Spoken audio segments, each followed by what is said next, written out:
vai começando, fazendo as apresentações e o pessoal vai Entrando. chegando, né? Uhum. Então, Vinícius, por favor. Lá. Boa tarde a todos, sejam todos muito bem-vindos. Antes de mais nada, eu gostaria de agradecer a presença de vocês, alunos e professores, sobretudo a Janaína Leite, que é integrante do Grupo 19 e que gentilmente disponibilizou esse tempinho para conversar aqui com a gente hoje. Então, muito obrigado, Janaína. O meu nome é Vinícius Precoma, eu sou acadêmico do 4º ano de bacharelado em artes cênicas, junto com as alunas Gabriela Grigolon, Karen Cristina, Milena Sugiyama, ao lado das professoras Ana Fabrício e Stella Fischer. Eu integro o grupo de organização do Cena na Quarentena, que é dentro do Fica em Cena, que é um evento pensado pelo Colegiado de Artes Cênicas, em conjunto com o corpo discente, para que a gente se mantenha em movimento, em criação durante a quarentena. Esse evento, Cena na Quarentena, acontece às segundas-feiras, às 14 horas, onde é proposto um espetáculo para ser assistido anteriormente, e esse espaço é para a gente conversar um pouco sobre o contexto histórico, sobre o espetáculo em questão e a trajetória dos grupos a partir das vivências dos convidados da semana.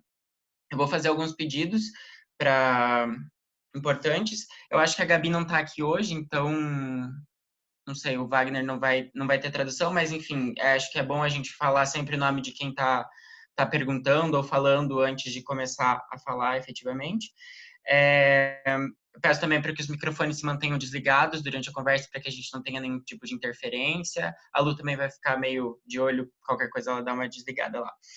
Mais para frente, quando a gente abrir para as perguntas, eu peço que vocês mandem os nomes no chat ali, para eu ir controlando e liberando as perguntas. Cada um tem mais ou menos 1 minuto para formular a sua pergunta, e acho que é isso. E então, aí eu peço também que o chat seja exclusivo para as perguntas, para que a gente não se perca. Hoje a gente vai conversar um pouco sobre o espetáculo Histeria, que é uma encenação do Grupo 19, com direção de Luiz Fernando Marques, e que teve a sua estreia em 2001. Agora eu passo a palavra para a professora Stella Fischer, que vai fazer uma breve apresentação para embasar a nossa conversa. Na sequência, a gente ouve um pouquinho da Janaína e depois a gente abre para as perguntas. Então, muito obrigado, galera. Aproveitem. Eba, boa tarde. Obrigada, Vinícius. Então, primeiro, Janaína, muito obrigada. É uma honra tê-la aqui na nossa sala de aula virtual com os nossos alunos aqui da Universidade Estadual do Paraná, Faculdade de Artes do Paraná.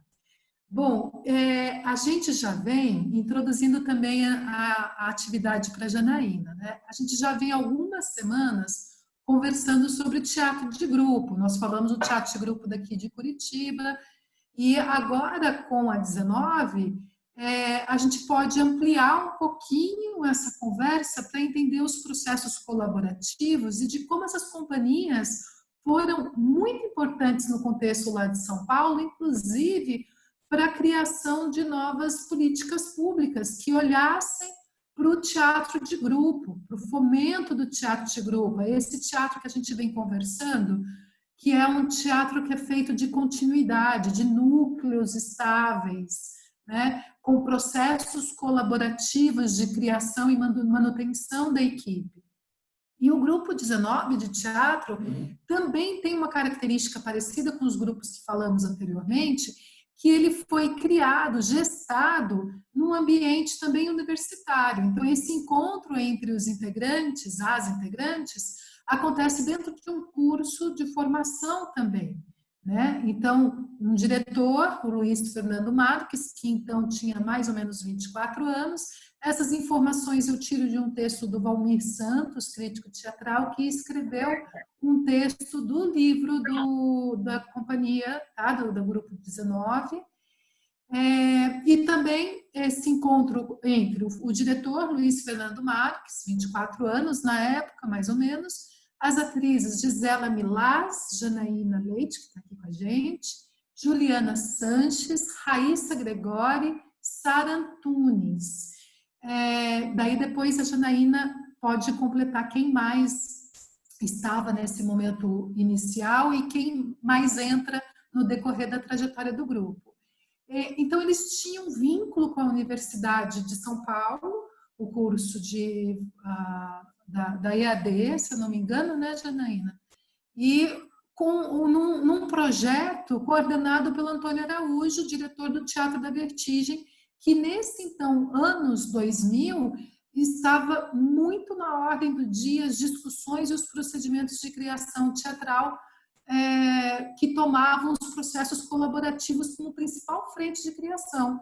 Então, é um momento muito forte para o teatro de grupo, né? Pensando todas as instâncias de criação, né? Desde uma dramaturgia, a ocupação de um espaço, uma direção que ela é mais porosa, e esses atores e atrizes muito mais propositivos e donos apropriados do processo de criação teatral também.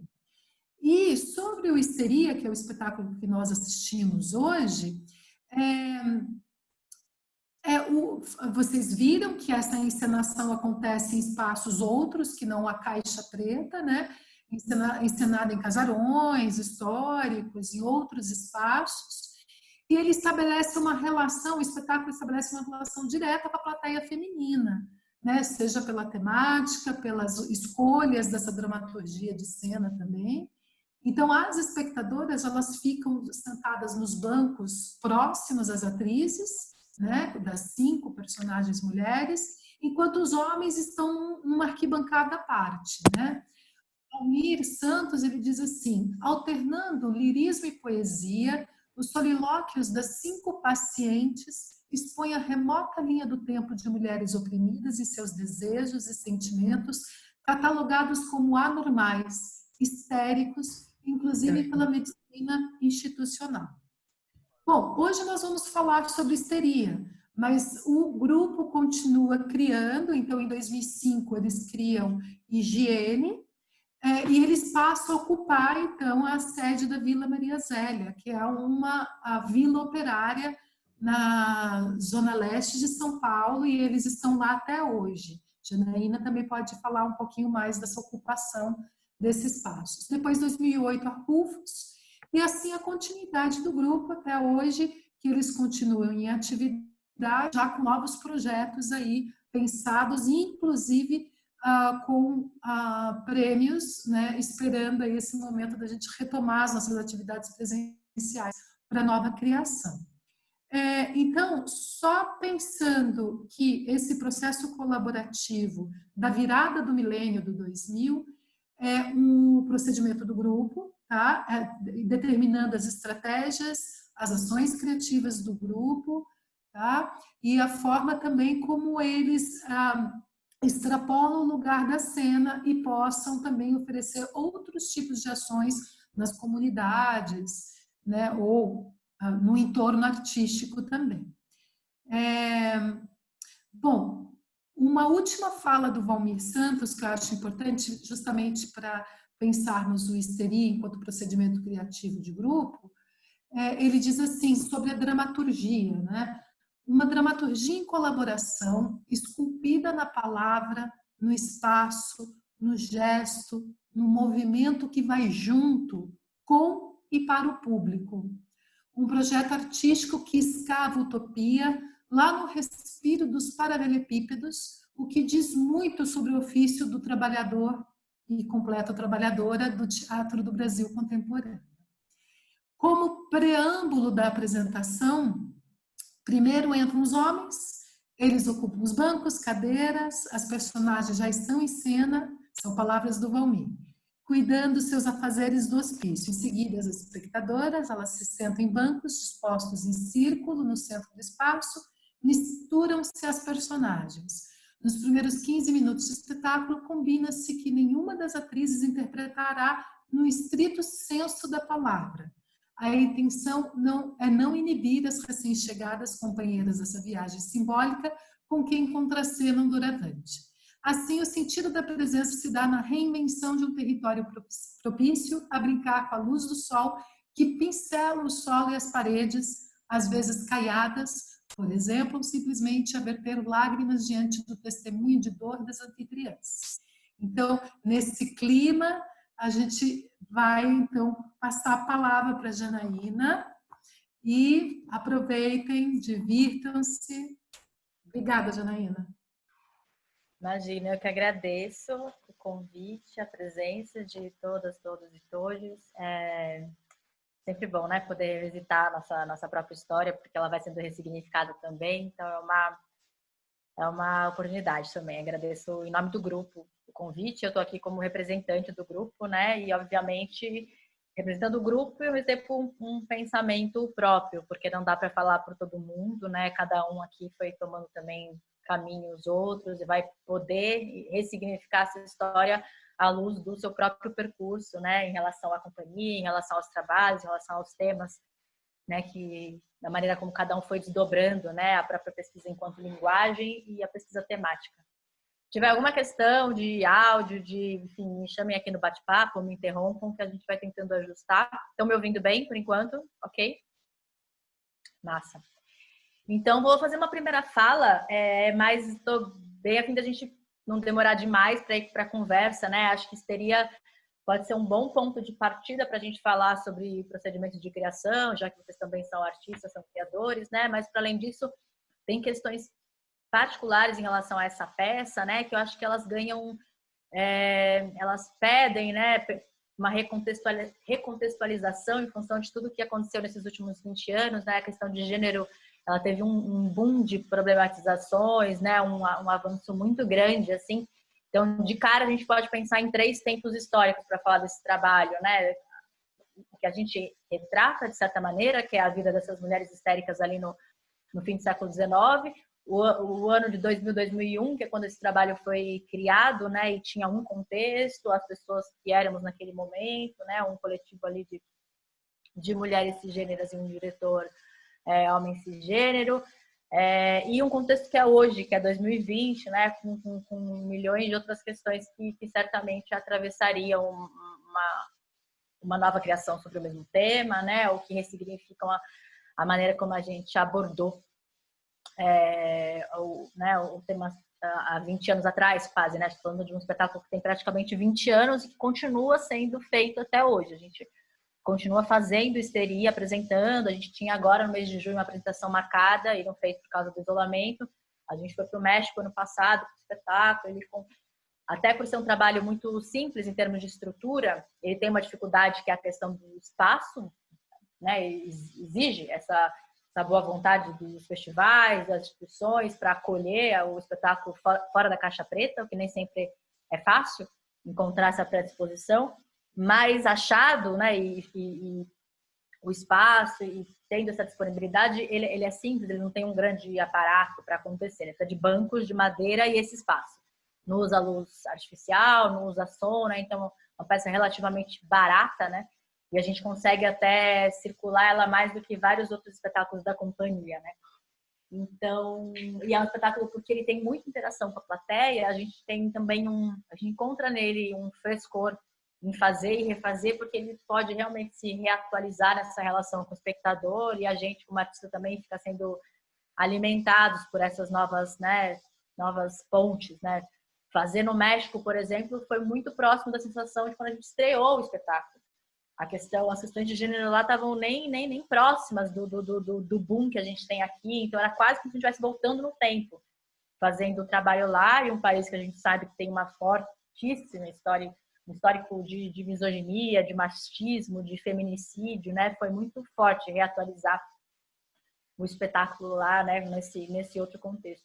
Mas a cada lugar, a cada cidade, a cada público, mais jovem, mais velho, se é um público especializado, como a gente vai fazer com uma plateia de psicólogos, com uma plateia de detentas num presídio feminino, tudo isso vai trazendo novas vozes, né? Novas interlocuções para o trabalho. A gente pode falar um pouco disso também, porque como é um espetáculo de quase 20 anos, a gente fez muito em muitos contextos diferentes, né? Um exemplo é isso, uma plateia num presídio feminino é um contexto, né? Uma plateia de especialistas é outro contexto, e isso é uma sorte para a gente, né? Quase antropologicamente ter a chance de usar esse espetáculo como um disparador de diálogo, né, para que novas plateias, fazer no sul do país, fazer no Nordeste, fazer uma plateia num contexto, uma classe média, fazer num contexto periférico, são outras questões, né? A gente vê que esse feminino que se coloca ali, ele não é único, ele não é universal, ele está realmente em diálogo ali, se ressignificando nesses encontros.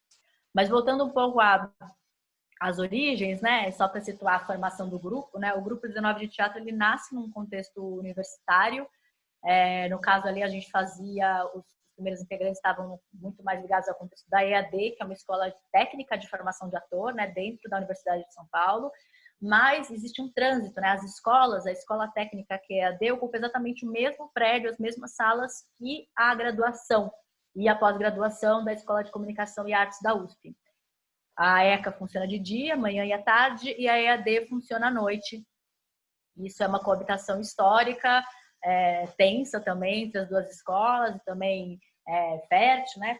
Pelos intercâmbios que acontecem. E a gente teve a chance de justamente ver o lado mais fértil disso, porque sendo alunos ali da EAD, que era uma escola de formação técnica de atores, os atores da EAD faziam muito como participantes, como colaboradores das disciplinas dos alunos de graduação da ECA. Você tem a disciplina de dramaturgia colaborativa, você tem a disciplina de direção, e muitas vezes precisam de atores para os projetos dos alunos. Então, tinha muito essa dinâmica de convidar atores disponíveis, ali, interessados a participar de processos que seriam dirigidos pelos alunos em formação de direção na ECA. E tinha essa disciplina de processos colaborativos, que era administrada, que era orientada pelo Antônio Araújo, diretor do Teatro da Vertigem, onde a gente foi ali se inscrever, se participar como esses atores ali disponíveis para os projetos dos outros. O que aconteceu que foi ali, teve uma série de acasos. O Lubi, o Luiz Fernando Marques, que é o diretor de histeria do Grupo 19, um dos, né? Hoje em dia a gente já compartilha a direção em outros trabalhos. Ele também era ator da EAD e se inscreveu dessa mesma maneira nessa disciplina, mas o Lubi sempre teve interesse pela direção. A gente já acha dizer que ele estava meio camuflado de ator na EAD, mas o objetivo dele sempre foi a direção. E lá no caso da ECA, teve uma situação de um desses grupos, o diretor, que era, né, o diretor efetivo, né, fazendo a formação na ECA, ele abandonou o grupo. E meio que o dramaturgo estava envolvido, os atores envolvidos ficaram meio ali desamparados, e para encaminhar o projeto, o Lubi assumiu ali a direção, né? E aconteceu que o grupo inteiro acabou sendo abandonado, porque o dramaturgo também, que estava em questão naquele momento, também abandonou o processo. E a gente se viu, as atrizes e o diretor, ninguém era aluno da ECA, de repente ali com um processo que o TOP permitiu que seguisse, como um projeto paralelo. Então, virou um projeto híbrido entre a EAD e a ECA, que a gente desenvolvia ali nos finais de semana, no horário da disciplina, e lá nesse contexto de uma disciplina de processos colaborativos, que é bastante significativo, porque tem muito a ver com um modo de produção, de criação, que depois vai ser uma tônica dos trabalhos do 19, a gente desenvolveu uma primeira célula do que viria a ser o Histeria. Nessa primeira célula, a gente já tem alguns pontos que são muito importantes, que é, por exemplo, o ponto de partida, que é um texto chamado Psiquiatria e Feminilidade, da Mária Del Priori.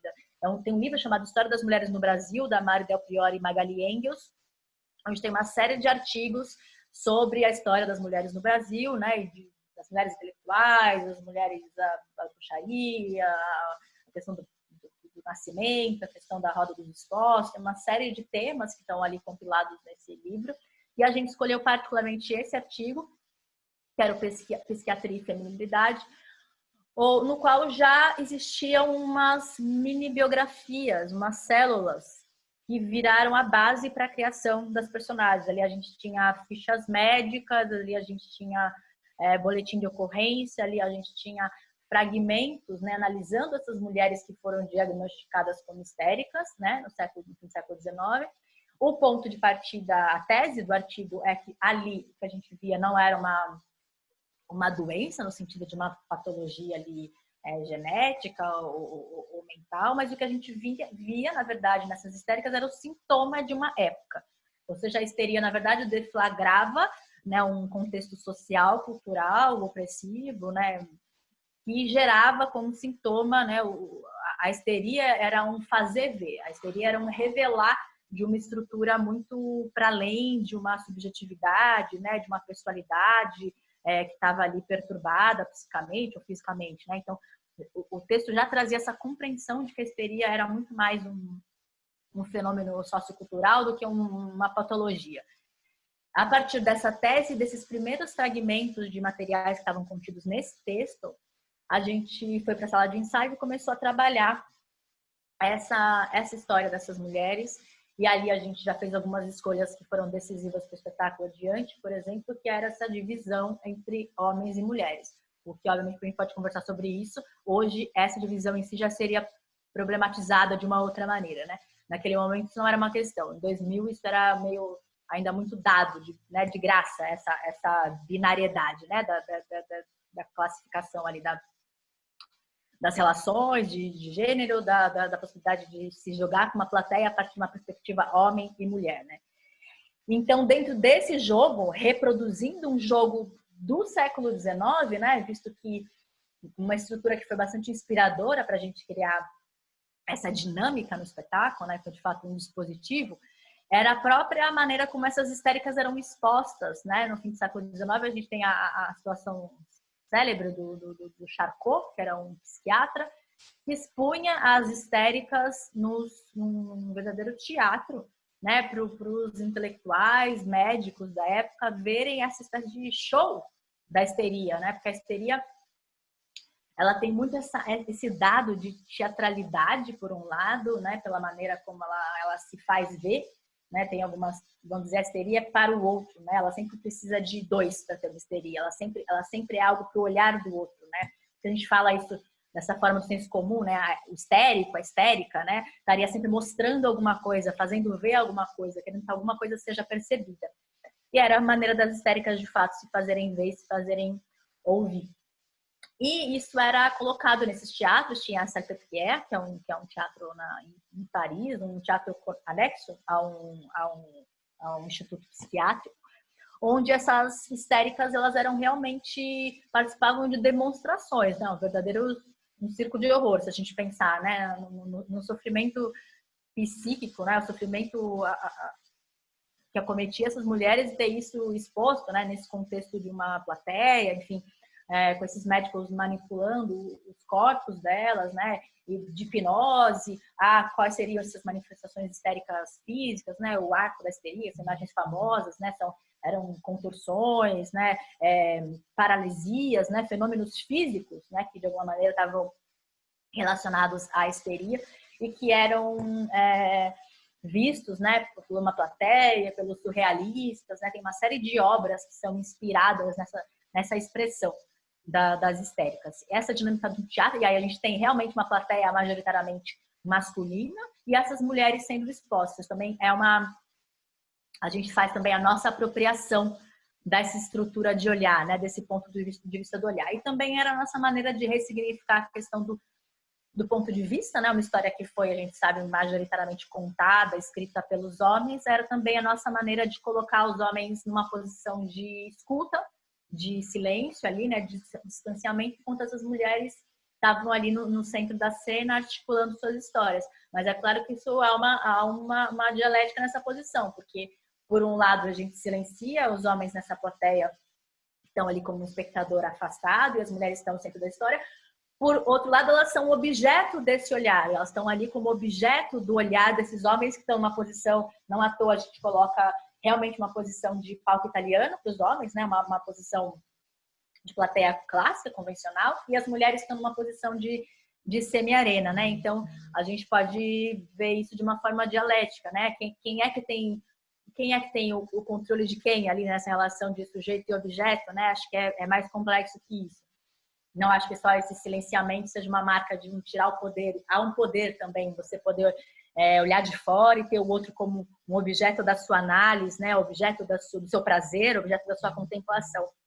Então, acho que é uma relação bem dialética que a gente tentava propor, né? Mas, de fato, as histórias estavam sendo ali articuladas por essas pacientes, vocês viram a peça, né? São essas pacientes de um hospício do século XIX, dialogando com as mulheres do século XXI, que a gente tratava como essas pacientes também, né? Então, esse jogo de cena que se estabelece, esse pacto, estamos todas num hospício do século XIX, e os homens não estão ali. Então, é uma quarta parede, a gente tinha esse pacto ficcional dado, né? Então, às vezes, se alguma mulher apontava para um homem na plateia, sei lá, eu vim assistir a peça com o meu marido, a gente olhava para o vazio e tratava isso como uma brincadeira, tipo, né, a senhora está alucinando, a senhora está vendo coisa, porque realmente para a gente os homens não estão.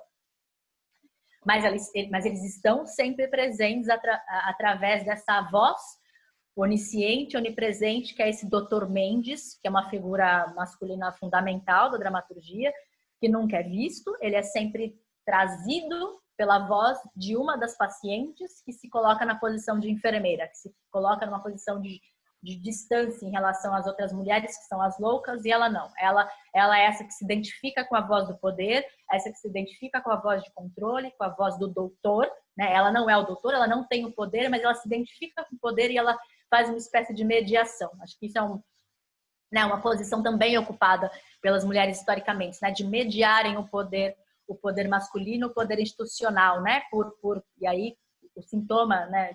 Ela era tão oprimida quanto as outras. Isso é da maneira como ela, de alguma maneira, lidava com essa opressão, né? Aderindo ao ponto de vista dominante, ao ponto de vista opressor, mas no final também ela desaba lá, como vocês veem. Mas as outras aderem de outras maneiras, né? A questão do ponto de vista dominante não é simplesmente porque essa voz está fora de cena, esse doutor não está ali, ou esses homens não estão ali, que elas não aderem de outras maneiras, né? Então, eu acho que a histeria, talvez, acho que algo que eu vejo muito positivo na peça, continuo vendo, talvez ela não fosse tão autoconsciente quanto a gente é hoje dessas problemáticas todas, então a gente talvez tenha se permitido fazer um espetáculo naquele momento levado por questões mais ambíguas do que talvez hoje a gente suportasse, né? Então você vê, tem outras maneiras ali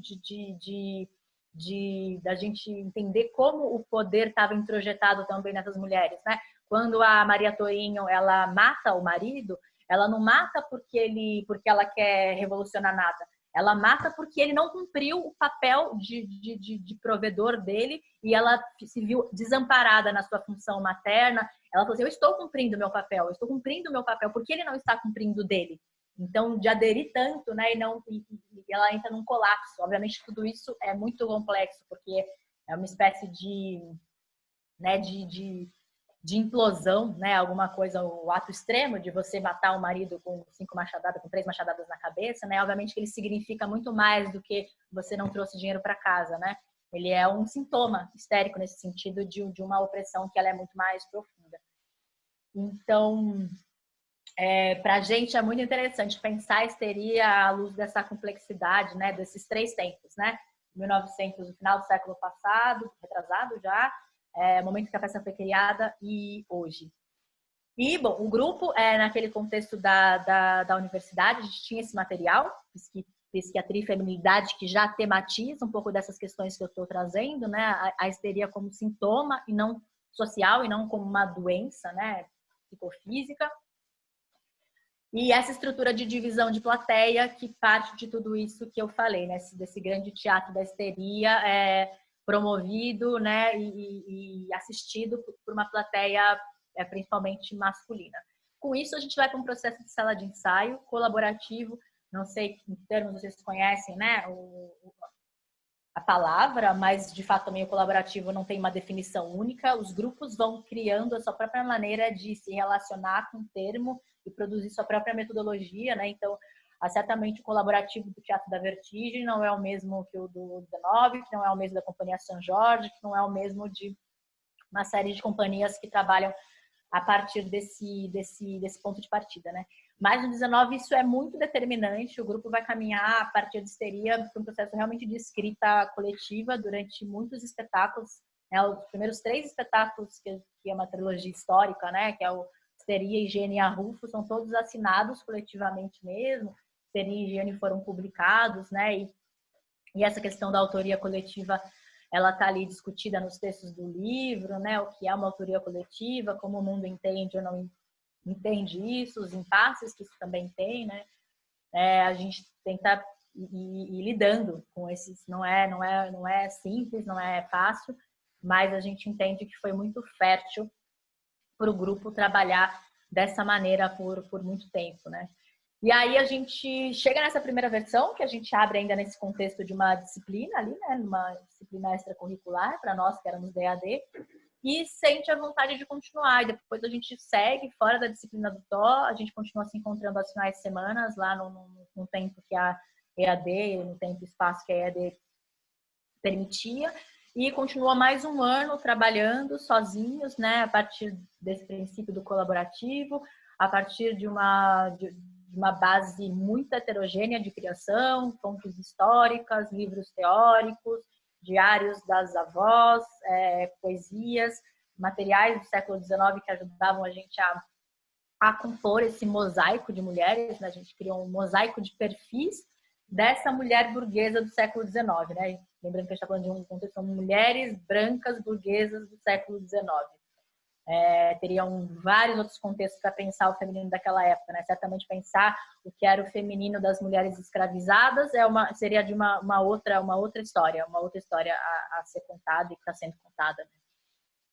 Mas ali a gente estava nessas mulheres da luz do dia, né? Que também não eram as mulheres da noite, que eram as prostitutas, que eram as mulheres que viviam à noite. A gente está falando de mulheres que viviam o dia.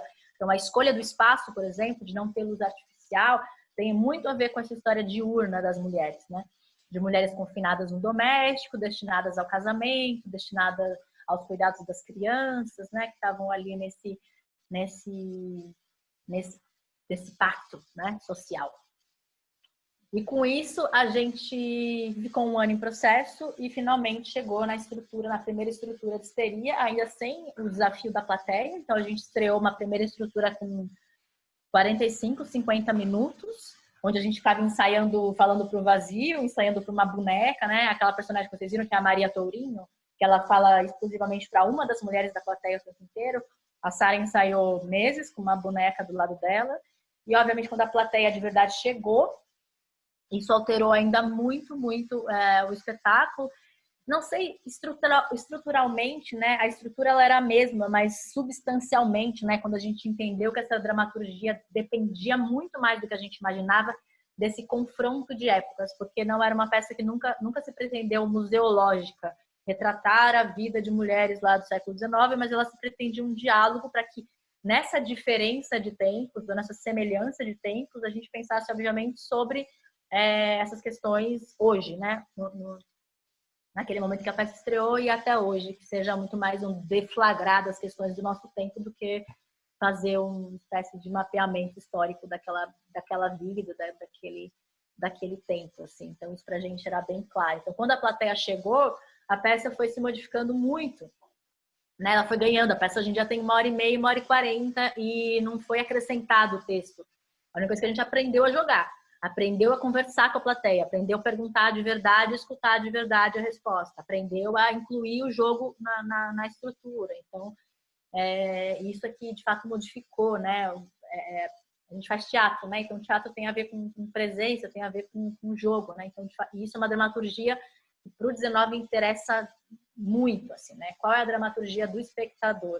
Que pode ser corporal, que pode ser no silêncio, pode ser no texto, que a gente incorpora demais o texto do espectador na nossa dramaturgia. Então, acho que para ir encaminhando, né, para o meu final aqui, dizer que esses pontos foram fundamentais, né, como pilares mesmo de uma pesquisa, né, que é a questão da dramaturgia, da criação coletiva, colaborativa, isso virou um pilar de trabalho, né, e tudo que isso acarreta como processo, depois como resultado, o que isso gera como dramaturgia quando o processo se dá dessa maneira.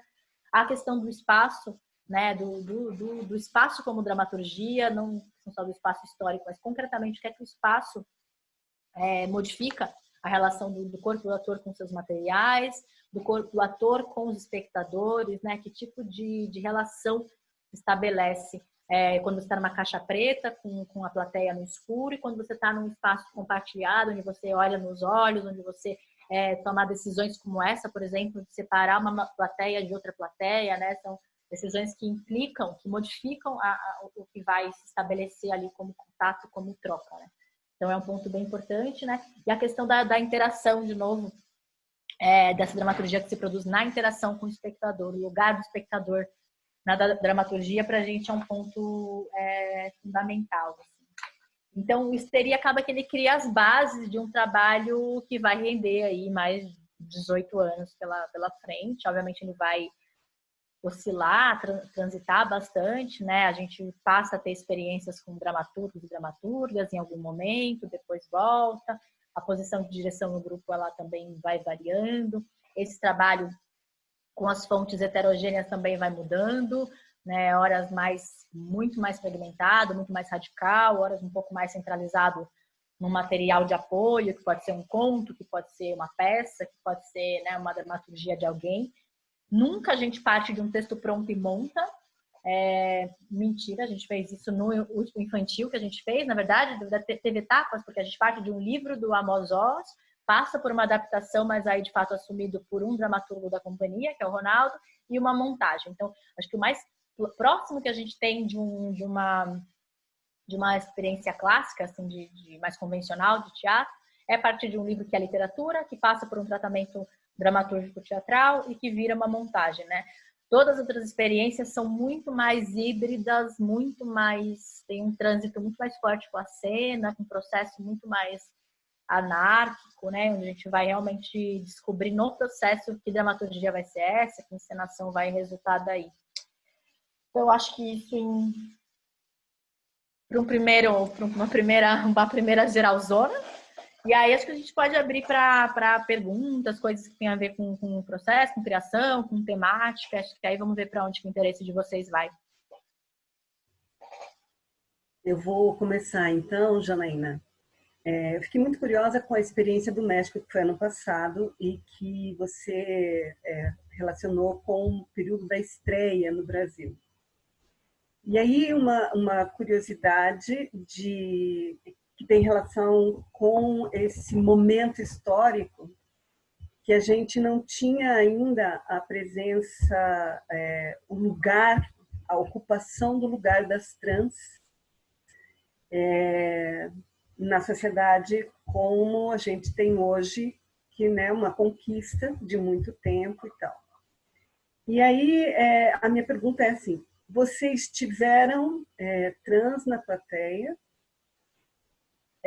E o que é que isso trouxe para a dramaturgia? Como é que isso se deu? Como é que esse espaço foi ocupado? A gente teve pouquíssimas presenças trans no espetáculo, na plateia, o que deflagra o que a gente sabe, né? A cisão que a gente ainda tem nos espaços sociais de convívio. De fato, essas pessoas poderem frequentar os teatros, se sentirem convidadas se sentirem pertencentes, sentirem que aquilo representa de alguma maneira, né? E o acesso mesmo, né? Como a gente sabe do boom que teve na academia, nas artes, das pessoas trans, né? A gente pensa isso 20 anos atrás, na EAD, por exemplo, eu nunca, no meu período que eu estive lá, que foram 4 anos, não tinha nenhum aluno ou aluna trans lá, né? Então, realmente é um boom que a gente viveu aí nos últimos, talvez, sei lá, 5 anos com muita força, né? A gente teve, sim, experiências de algumas pessoas trans de estarem na plateia e sempre foi... E a gente lembra de uma situação lá no Sítio Morrinhos, acho que era 2007, 2008, que a gente fez o Formação de Público, que é um projeto... Não, foi em 2004 que a gente fez Formação de Público, um projeto super importante da prefeitura, onde a gente ficou em cartaz, foi uma coisa bem inédita para a companhia. A gente ficou ficava de terça a domingo em cartaz durante 1 ano, né? Coisa que não existe mais no teatro, né?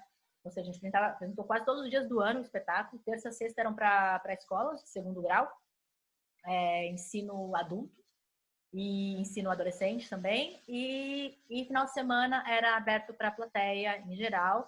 E como era tudo gratuito, né? Era incrível. No final de semana, as pessoas que foram com as escolas assistir voltavam com as suas famílias. Desde 10 da manhã a gente tinha fila. Era um projeto muito revolucionário mesmo, assim, que a gente não tem mais nada parecido, assim. E aí a gente teve algumas experiências e geralmente a pessoa se colocava onde queria. Lembro de uma situação de uma pessoa trans, uma mulher trans chegou para o diretor e falou: onde eu me coloco? E ele disse: aonde você quiser, aonde você se sentir confortável. Você é convidada como uma mulher trans, até como as mulheres, mas como você quiser se colocar. Todas as vezes que as pessoas... inclusive, já teve uma mulher cisgênera que queria assistir do ponto de vista dos homens. Aí a gente era mais violento e não deixava. Aí ela veio travestida, ela queria como mulher cisgênera e performando uma mulher cisgênera, ficar na plateia masculina. A gente não deixava, que esse era o jogo. Até que ela veio vestida de homem uma vez, ela, né, estereótipo, chapéu, ela veio vestida de Santos Dumont, praticamente, de bigode, quase como uma brincadeira com a gente. E a gente falou, bom, senta, né? E aí a gente viu também que a gente teria que flexibilizar, a gente apresentava qual era o jogo para a plateia, obviamente se no final das contas a pessoa não quisesse jogar o jogo, não tinha muito o que ser feito, né? Mas em geral a gente sustentava que quem performasse o feminino ficava com as mulheres, quem performasse o masculino ficava com os homens, né? Hoje em dia, mais recentemente, que a gente teve algumas apresentações em outros contextos, a gente já sentiu algumas coisas que era uma coisa de uma rebeldia mesmo, que inclusive ela é interessante para o espetáculo. Uma pessoa que performa o masculino, se diz homem, que sentar com as mulheres da plateia. Então, a gente explica o jogo, mas se a pessoa fala, não quero esse jogo, não quero essa divisão, não quero essa binariedade, ela pode se manifestar e a gente vai lidar com isso. Mas certamente a peça foi toda construída numa binariedade, toda construída a partir de um papel que era relegado às mulheres cisgêneras, porque certamente as pessoas transgêneras passavam por outros tipos de exclusões e opressões. A gente está falando realmente de um feminino histórico, cisgênero, que está condicionado, que esteve condicionado, e ainda segue, na verdade, condicionado por uma biologia, por uma ideia de sexualidade, por uma condenação à procriação, por uma ideia do que é, né, essa predestinação à maternidade, né? A gente está falando desse circuito que envolve, né, a feminilidade cisgênera, né? Obviamente, a feminilidade transgênera vai trazer outros fatores de opressão, assim como a feminilidade negra, que não foi pensada no espetáculo, que não foi discutida, porque, obviamente, não dá para falar dos mesmos ideais de perfeição ligados à mulher branca cisgênera, a ideia da maternidade, a divisão intra-intelectual, questões que são abordadas no espetáculo, né? A questão do lesbianismo, a questão da mulher intelectual, a questão da maternidade, a questão do desejo, né? Tudo isso está muito circulando em torno de um acesso ao desejo, de um acesso à feminilidade a partir de um ideal, que era o ideal feminino branco de uma época, né? Então a gente tem bastante consciência hoje em dia que é disso que se trata e que a peça de forma alguma esgota, né, esses outros femininos todos que estão orbitando, mas que de alguma maneira também dialogam com isso, né? Porque mesmo que por afirmação ou por negação, né, o quanto esse ideal branco vai ser opressor para uma mulher negra, o quanto esse ideal vai ser, quanto isso vai dialogar ou não com o feminino transgênero, né? As coisas vão se relacionar, mas obviamente muitas vezes por negação e opressão também do que é esse feminino cisgênero branco, quanto também é opressor em relação a outros femininos, né? Mas vai ser muito mais por oposição do que pela nossa capacidade ali no espetáculo de articular essas questões que a gente estava a quilômetros de pensar nessa época. Eu falei do México, depois não perguntei do México efetivamente. Que me interessou muito é esse lugar de reencontrar o primeiro movimento. Então, eu queria que você falasse um pouco dessa experiência, porque assim, não é vou apresentar num outro país isento. Né? Ele traz uma outra referência, uma referência histórica, social daquele país para enfrentar essas questões. Então, eu queria que você falasse um pouco sobre isso. O que a gente sentiu, né, essa sensação de voltar um pouco a esses primórdios, é que lá, primeiro, a impressão que deu é que a questão de gênero, da maneira como a gente tem o avanço que a gente fez em relação às questões, né, da não binariedade e da transgeneridade, não é tão forte como é lá.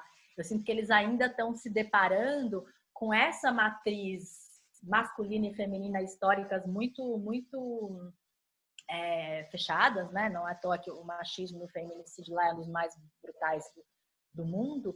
E então tinha um frescor na maneira de olhar e na maneira de discutir, que por aqui eu acho que a gente já está muito autocrítico e muito autoconsciente.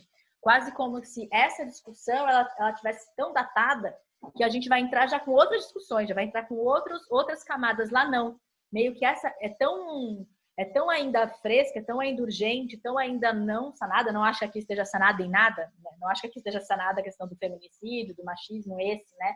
Mas lá, de alguma maneira, essa intelectualização do debate, eu acho que a gente já tem aqui essa politização do debate que a gente tem sobre a própria ideia de gênero, como ela ainda não estava posta dessa maneira, as pessoas ficam com essa primeira relação, com essa relação de uma crítica histórica que é urgente, de um debate que ele é né, libertador para essas violências que são aí, históricas milenares, né?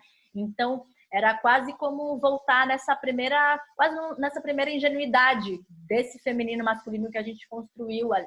Então, isso gerava uma fruição muito mais próxima, muito mais emocional, muito mais catártica, que era próxima das nossas primeiras experiências, do que hoje, que eu acho que a gente tem uma relação mais intelectual, né, e mais performativa e mais crítica em relação a essa produção, né, a essa articulação que a gente fez do espetáculo. A gente já tem uma inscrição ali. A gente já tem uma inscrição ali para pergunta do Carlos. Oi, Janaína, tudo bem? Eu achei bem legal. Eu não conheci o grupo 19, achei bem legal o trabalho de vocês. O Histeria foi o primeiro espetáculo que eu vi também. E aí eu tenho duas questões. Eu acho que a primeira delas é sobre... Eu fiquei bem impressionado como vocês conseguiram conquistar e amarrar o público desde o começo. Foi bem impressionante, assim, de vocês se esgaram e conseguiam lidar com todas elas de uma forma bem legal. E assim, o riso gerado durante o espetáculo todo, assim, me impressionou um pouco também, porque era um riso em que elas gargalhavam, né? E, enfim, eu acho que não é uma peça necessariamente cômica, mas eu acho que de tanto elas estarem envolvidas ali dentro e respondendo, porque elas eram um público participativo, né? Pelo menos naquela gravação ali. Então elas participavam, respondiam, elas não tinham vergonha, né? Muita gente não prefere nem participar ativamente, assim, por querer se manter um pouco mais, enfim, para dentro. E não, pelo contrário, assim, eu acho que na peça de vocês, a participação foi muito ativa, muitos risos, e todas queriam estar ali juntas, e eu achei isso bem legal. A minha segunda questão agora é sobre... quando foi divulgado que vocês iam estar aqui, eu dei uma pesquisadinha, assim. E aí eu vi uma entrevista sua, acho que para Veja São Paulo, de você falando de um espetáculo, um solo seu que você ia estrear, não vou lembrar o nome agora exatamente, que você citou esse teatro documental, né? Aí eu queria que você falasse um pouquinho melhor desse teatro documental e se vocês trabalham isso no grupo 19. Tá bom? É isso. Câmbio. Obrigada pelas perguntas. Sobre essa dramaturgia da interação, né? Se você perceber, ela tem uma linha, né? A primeira pergunta que a gente faz no espetáculo é que oração? Que oração? E, de fato, a gente pergunta, porque a hora que o pátio tá aberto para as histéricas tomarem, né, que é esse momento de interação das histéricas nesse pátio de hospício que a gente mimetiza, né? E você vai ver que lá para frente a gente vai caminhar para perguntas como a senhora é onanista, que significa a senhora se masturba. Então a gente precisa sair de uma pergunta que é que oração para a senhora se masturba e tentar que a pessoa realmente se sinta livre ali, à vontade, para falar de algo que tem essa intimidade, ou que, né, ou isso há 20 anos atrás era ainda mais ainda tabu, né, você expor a sua sexualidade, a sua intimidade ali num ambiente de teatro. Para chegar nessa pergunta, a gente vai fazer um caminho enorme com a plateia, de conquista, de sedução, de jogo, de cumplicidade. Então, você vai ver que isso na dramaturgia, na interpretação, no espaço, na luz, são escolhas que não criam artifício, que não criam uma sensação de barreira, onde a atriz está numa posição e a plateia está em outra, né? Então a gente tenta realmente criar uma relação horizontal de cumplicidade, tenta não expor negativamente as pessoas, mesma coisa do riso, e é uma coisa delicada, porque a peça de fato ela caminha para ser uma coisa engraçada, ela termina, né, em geral as pessoas terminam chorando, ela tem uma curva dramático, até melodramática, num certo sentido, mas ela tem um elemento de jogo, de humor muito grande, né? De um pátio, de uma vida ali correndo solta. A gente nunca quis dar um peso, né? Mas também não foi uma coisa que a gente pensou que a peça seria tão engraçada. Isso nunca foi uma questão no processo de criação. A gente foi estabelecendo a dramaturgia e foi a relação com a plateia que revelou a possibilidade de humor, justamente pelo choque de épocas. Quando a gente via, era esse decalagem, era esse degrau entre as épocas que ia dando a piada, né? Quando a Nini, que é a enfermeira, vai fazer o exame com a plateia, geralmente é um momento muito engraçado, porque a Nini fica ali chocada, como é que a pessoa tem uma cicatriz e não morreu, né? Sendo que a gente sabe que hoje em dia uma cirurgia é facilmente superada, enfim, ou como é que você tem o cabelo pintado. Então, esse espanto das mulheres do século XIX com os avanços das mulheres do século XXI é que geralmente dá esse degrau do humor. Geralmente é aí que as piadas nascem, na maioria do tempo. Então, tem uma leveza de convívio, é uma peça muito solar. Ela é solar e vai caminhando para esse escurecer, tanto que as janelas se fecham e a peça vai concretamente escurecendo e ficando mais sombria e mais dolorida, né? Que é um pouco a coisa que se faz. Bom, falando então então a gente vai tentando de fato que esse elo, que esse vínculo, que essa cumplicidade se estabeleça a ponto de que a plateia conte histórias muito íntimas, realmente existe essa cumplicidade ali dentro. Sobre a coisa do documental que você pergunta, isso é uma vertente, né, que eu acabei pegando muito fortemente para mim no grupo. Sem dúvida, a questão do documento é um dispositivo de trabalho do Grupo 19 de Teatro, só que o documento no 19, ele não interessa enquanto resultante, ele interessa quanto processo. Então, basicamente, a resultante final nos espetáculos do 19 é o famoso baseado em fatos reais, né? É uma ficção que se constrói. Você não sabe se essas mulheres existiram ou não, em que grau isso é verdade ou não, porque para a gente realmente não importava. A gente constrói cada uma das figuras a partir de um mosaico de materiais, que é realmente uma criação livre, própria, sim, a partir de coisas que eram documentos, mas outras coisas que não, que a gente foi inventando arbitrariamente a fim de compor esse retrato dessas mulheres burguesas do século XIX. Então, a resultante final, no 19, é um espetáculo de ficção baseado na história, baseado em documentos. Mas como dispositivo de processo, o documento ele é um elemento fundamental no 19. Mas como é fundamental a literatura, como é a fonte híbrida, a questão do hibridismo do ponto de partida é determinante no 19. Essa especificidade da relação com o documento é um caminho que eu vou começar a traçar lá a partir de 2008, que tem a ver com o uso do documentário e da autobiografia no teatro, que vira mesmo a minha pesquisa fora do grupo, que tem a ver com a ideia dos teatros do real, do teatro documental, com a ideia da autorrepresentação, né? Eu publiquei um livro pela editora Perspectiva, que é esse livrinho aqui, chamado Autoescrituras Performativas do Diário à Cena. Vocês acham no Mercado Livre, acham por aí? Depois a gente anota aqui.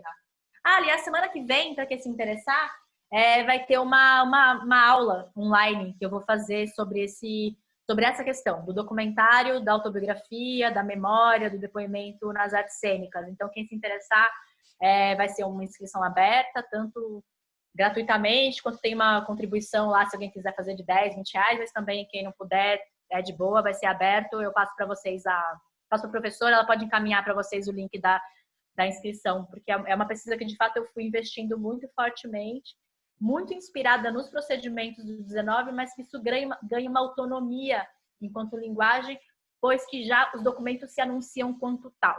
O pacto com a plateia não é um pacto de ficção, é um pacto de autobiografia, é um pacto de documentário, então é uma outra natureza. Agora a gente tem a pergunta da professora Estela ali. Obrigada.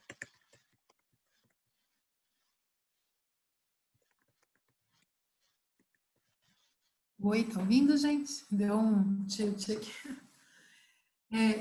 Janaína, dois momentos assim que eu queria conversar um pouquinho mais ainda sobre histeria, não abrindo para outras vertentes de pesquisa com o documental, que é muito interessante também, mas tentando resgatar um pouquinho a ideia do procedimento do grupo Você disse que o colaborativo da 19 tem características bastante peculiares, específicas.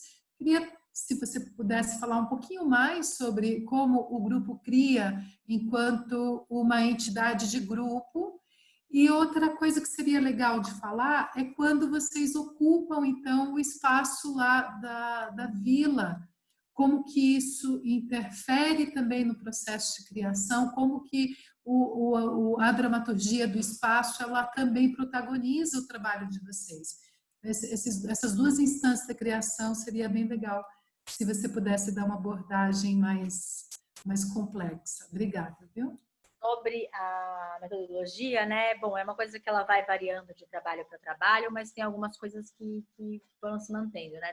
Seria especificamente, então, como eu falei, a gente tinha essa base principal, que era o texto da Psiquiatria e Feminilidade, onde lá já tinha umas citações de materiais que eram documentos, que eram realmente um trecho de um boletim de ocorrência que falava de uma mulher chamada Maria Tourinho, que matou o marido com 3 machadadas, porque ele parou de suprir ela com 5 filhos, ela ficou ali desamparada com crianças esfomeadas e ela se vinga ali num surto, ela mata o marido.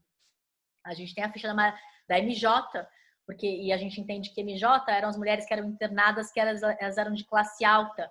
Então, para não sujar o nome da família, elas eram colocadas com as iniciais, para ninguém saber ali de que família que ela era, que ela foi internada porque ela tinha desejos, porque ela transava com vários homens, porque ela traía o marido dela. Então, por ter uma sexualidade considerada exacerbada, ela foi internada para baixar, né, esses vapores, que eles chamavam de vapores, essa inflação, né, de sexualidade numa mulher, o que era indevido. Você tem o caso da Nini, que era essa enfermeira, né? Você tem umas fichas médicas, você tem materiais que também eram uma citação de obras literárias, onde você fala ou de manifestos políticos escritos por mulheres. Tinha pequeniníssimos fragmentos de mulheres que existiram no século XIX que foram diagnosticadas como histéricas. E aí o que a gente fazia, a partir dessas fichas, desses pequenos materiais, pequeno conjunto de materiais, para começar a criar uma espécie de gênese, né? Então, a gente distribuiu realmente em cinco figuras, que era o elenco que a gente tinha, de 5 mulheres, que temas principais eram esses. Então, a gente tinha o tema da religiosidade, a gente tinha o tema da sexualidade, a gente tinha o tema dos cuidados, a gente tinha o tema da mulher intelectualizada, a gente tinha o tema da maternidade. Então, a gente realmente foi criando uma estrutura por temas e ia juntando os materiais. Então, todo mundo pesquisava. Então, tudo que eu achava que tinha a ver com maternidade, por exemplo, eu dava para Sara, que era quem estava centralizando o papel da Maria Tourinho. E tudo podia ser um poema do Wedekind, poderia ser um trecho de diário da minha avó, poderia ser uma receita que passa de geração em geração pelas mulheres da minha família. E tem a questão da mulher intelectual. A gente fez uma pesquisa de manifestos, de escritos, de mulheres que tiveram aí uma vida ligada, sei lá, o primeiro jornal lá no Maranhão, escrito por uma mulher em 1907. A gente ia fazendo esse compilado por temas, quase como se cada nome de mulher fosse um guarda-chuva temático que fosse abrigando os materiais. E fora os conteúdos gerais, que aí eram os livros sobre histeria, né? Um livro importante que a gente leu na época era A Histérica, o Sexo e o Médico, que foi um livro bem basal para nossas teorias ali sobre a histeria. As coisas sobre o Charcot que a gente encontrava, o documentário do Freud, que era o Freud Além da Alma, o que eram coisas que eram de ordem mais sensível. Então, por exemplo, para a gente foi super importante assistir juntos um filme como Lavoura Arcaica. Não sei quem viu, mas tem muito forte a questão do feminino reprimido lá, a questão mas tem uma questão no filme que é da luz. A maneira como a luz é usada no filme foi muito influente para a gente, para os nossos ensaios, a maneira como a gente usava a luz do sol nos ensaios. Então, a luz do sol nos ensaios era uma dramaturgia super importante, né? A gente ensaiava sábado e domingo de manhã na EAD, com aquelas janelonas, uma sala que tinha chão de madeira. Então, quando a gente pegava essa constelação de materiais que eu falei, né, que a gente ia juntando de forma totalmente fragmentada, a gente ia com isso para a sala de ensaio com alguns dispositivos de improvisação, que era o corpo, que era a relação com esses fragmentos, que era a relação umas com as outras, que era a relação com o espaço. Então, a gente dançou esse material por muito tempo mesmo. Então, a gente dançava com os bancos, dançava umas com as outras, dançava com as paredes, dançava com a luz do sol e dançava com esses fragmentos de texto que a gente podia ir usando aleatoriamente. Então, a gente foi improvisando dessa maneira por muito tempo, até num momento bem significativo, inclusive parecido um pouco com essa parede que vocês estão vendo aqui na minha casa, a gente fez uma coisa assim do Histeria, que era os nomes das personagens, a estrutura como um todo, e a gente foi estabelecendo linhas dramatúrgicas. Então, qual que é a linha geral da peça? A gente sabe que vai ter um momento que a gente vai dançar com a plateia, a gente sabe que a gente vai partir de uma pergunta, que oração, até uma pergunta como você é uranista, a gente sabe que a gente vai rezar com a plateia. Então, quais são os marcos dessa linha macro? E aí a gente fazia isso por personagem. Qual é a linha da personagem Clara que tem o tema da religiosidade? Que ações que ela pode fazer? Ela pode distribuir os seus bilhetes para a plateia, ela pode convidar para rezar, a gente sabe que ela ia ter um surto histérico, porque era essa questão da sexualidade, da religiosidade é um tema que foi aparecendo muito. Então, a gente foi estabelecendo uma linha de ação para cada personagem e a gente ia preenchendo essa linha de ação com os conteúdos que a gente ia acessando.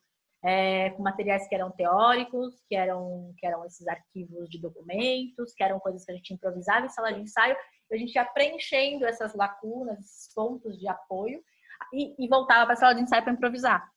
Ia tramando esse material. Esse é uma maneira de criar dramaturgia que é a base do Higiene depois, que é a base do Arrufos, é a mesma lógica. Esses guarda-chuvas temáticos, essas estruturas de personagem, né? O personagem como uma bandeira, a gente usava essa palavra bandeira.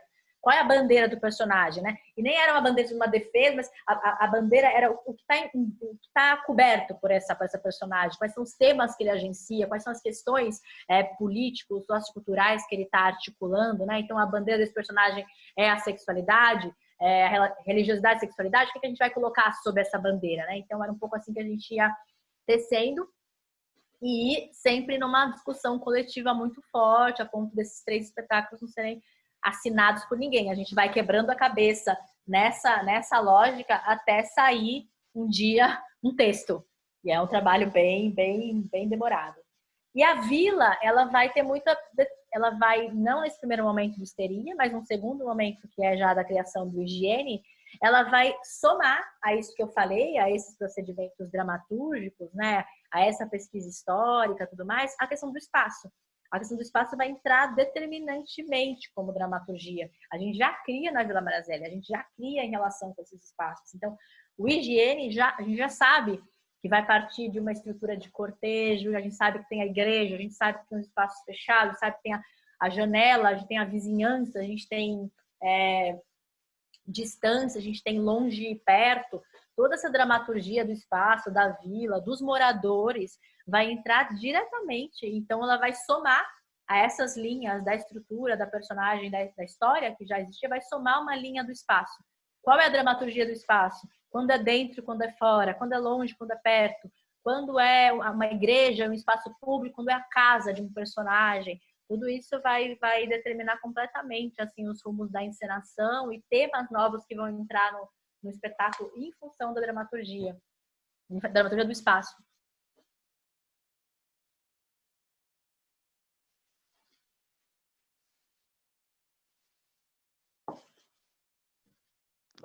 Agora tem a pergunta da Nádia. Sou eu. Olá. Olá. Primeiro eu quero elogiar, achei maravilhoso a proposta do espetáculo. Né, me interessa muito essa coisa de colocar o espectador dentro da cena. E me marcou muito uma espectadora, acho que uma hora que vocês falaram assim, qual que é o seu pedido, a sua oração? E ela falou que mais teatros venham para a cidade, né? Imagino que legal deve ter sido ouvir isso. Mas a minha curiosidade, na verdade, você falou que apresentaram em presídios, certo? E eu queria saber se você podia contar um pouco dessa experiência, como é que foi adaptar para aquele espaço. Vocês apresentavam dentro das celas, no pátio, como que foi adaptar para aquele espaço diferente e para aquele público, né, que está totalmente isolado da sociedade, não tem acesso à arte. Se pudesse contar um pouco dessa experiência no presídio, assim. foi uma experiência bem marcante para a gente, assim, muito, muito forte mesmo, né? Porque você entra num universo paralelo, né? De mulheres que estão excluídas da sociedade por razões muito diferentes ali entre si, né? Um espaço que tem um tempo que é de outra natureza, assim. Você entra num presídio, né? E ele tem uma outra ordem, uma outra sensação do tempo mesmo. É muito impressionante, assim. A gente fez numa área comum, que é uma espécie de pátio, mas é fechado, uma área fechada, um salão de convivência lá para as presidiárias. A gente teve uma primeira visita para conhecer, para falar com a instituição, né? E uma segunda ida realmente aí para apresentação. Eu não sei muito, a gente não sabe o que dizer exatamente para elas, né? Para a gente foi muito forte, para a gente foi muito divisor de águas, né? Porque você vê realmente mulheres confinadas e por questões, o que é muito brutal, você vê que tem uma recorrência, você tem ali a questão de gênero ainda marca demais o que é um presídio feminino, o que é um presídio masculino e a razão pela qual as pessoas estão presas. Isso, a maioria das mulheres ali, elas estavam presas ou por crimes passionais, porque mataram ou atentaram contra os maridos por algum tipo de vingança, algum tipo de, né, o que chamam de crimes passionais, ou porque eram abusadas, ou porque eram violentadas, e aí vão se rebelar de alguma maneira, né? Ou por serem laranja de homens, o que é muitas mulheres que assumem a culpa dos homens e vão presa.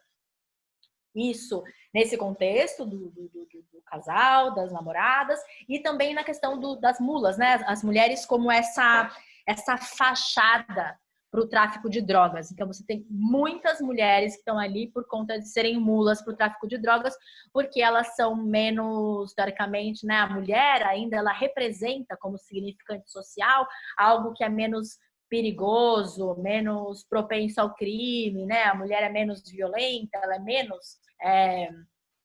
por todos esses estereótipos históricos até hoje, porque teoricamente a mulher é do íntimo, do materno, né? O feminino como esse lugar de uma passividade, né? Está menos propenso ao crime. Então você vê o quanto as questões de gênero continuam definindo um lugar como esse, que é a cadeia.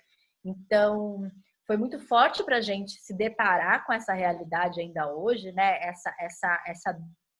Essa divisão, né, do temática, né, da questão da criminalidade também por gênero, né? Isso é muito brutal de se pensar quando você ainda define, né, até nesse lugar. E a relação com elas, ao mesmo tempo, foi muito impressionante, porque a gente estava com muito medo de abordar certos temas, né, de falar, por exemplo, da Maria Torinho, que mata o marido, né? Mas foi uma das apresentações mais engraçadas que a gente já fez até hoje, porque elas riam muito, riam de tudo, riam de coisas que a gente nem esperava. E depois a gente ficou pensando como na nossa arrogância de achar que diante do que elas vivem, do que elas passam, do que elas, né, se aquilo que a gente fazia ali era só um respiro para elas, era só um momento de convivência, era um momento de sair, uma janela para fora daquilo que elas vivem, daquele confinamento. Então teve uma super leveza, ao mesmo tempo eram risos que muitas vezes a gente percebia que era um riso também de defesa, que era um riso exagerado, um riso que era realmente não queremos e não vamos aqui, talvez expor os nossos lugares mais sombrios e mais doloridos, talvez não com vocês, talvez não nesse momento, né? Então tinha isso que parecia, tinha muita cumplicidade entre elas, todas elas ficavam de mãos dadas, abraçadas, tinha uma coisa muito afetuosa entre elas o tempo todo, foi uma coisa que marcou muito a gente também, e muito carente, muitas vindo falar com a gente, vindo chorar pra gente, vindo pedir ajuda, vindo pedir contato com o mundo lá fora. Tinham muitas mulheres estrangeiras, o que é um clássico também da prisão, porque são mulheres que ocupam essa posição de mula, né, que ficam estão ligadas ao tráfico de drogas, que estão longe das suas famílias, mulheres da América Latina, mas não só, né? Tinha uma menina belga que não conseguia nem se comunicar em português com as pessoas da prisão e veio falar com a gente, assim. Então esse elemento da carência, porque isso também é um dado que define a questão do gênero. Enquanto os homens têm filas nas portas dos presídios todas as manhãs, você vê filas e filas de mulheres, de mães, de esposas, de amantes, de namoradas, o presídio feminino ele é abandonado.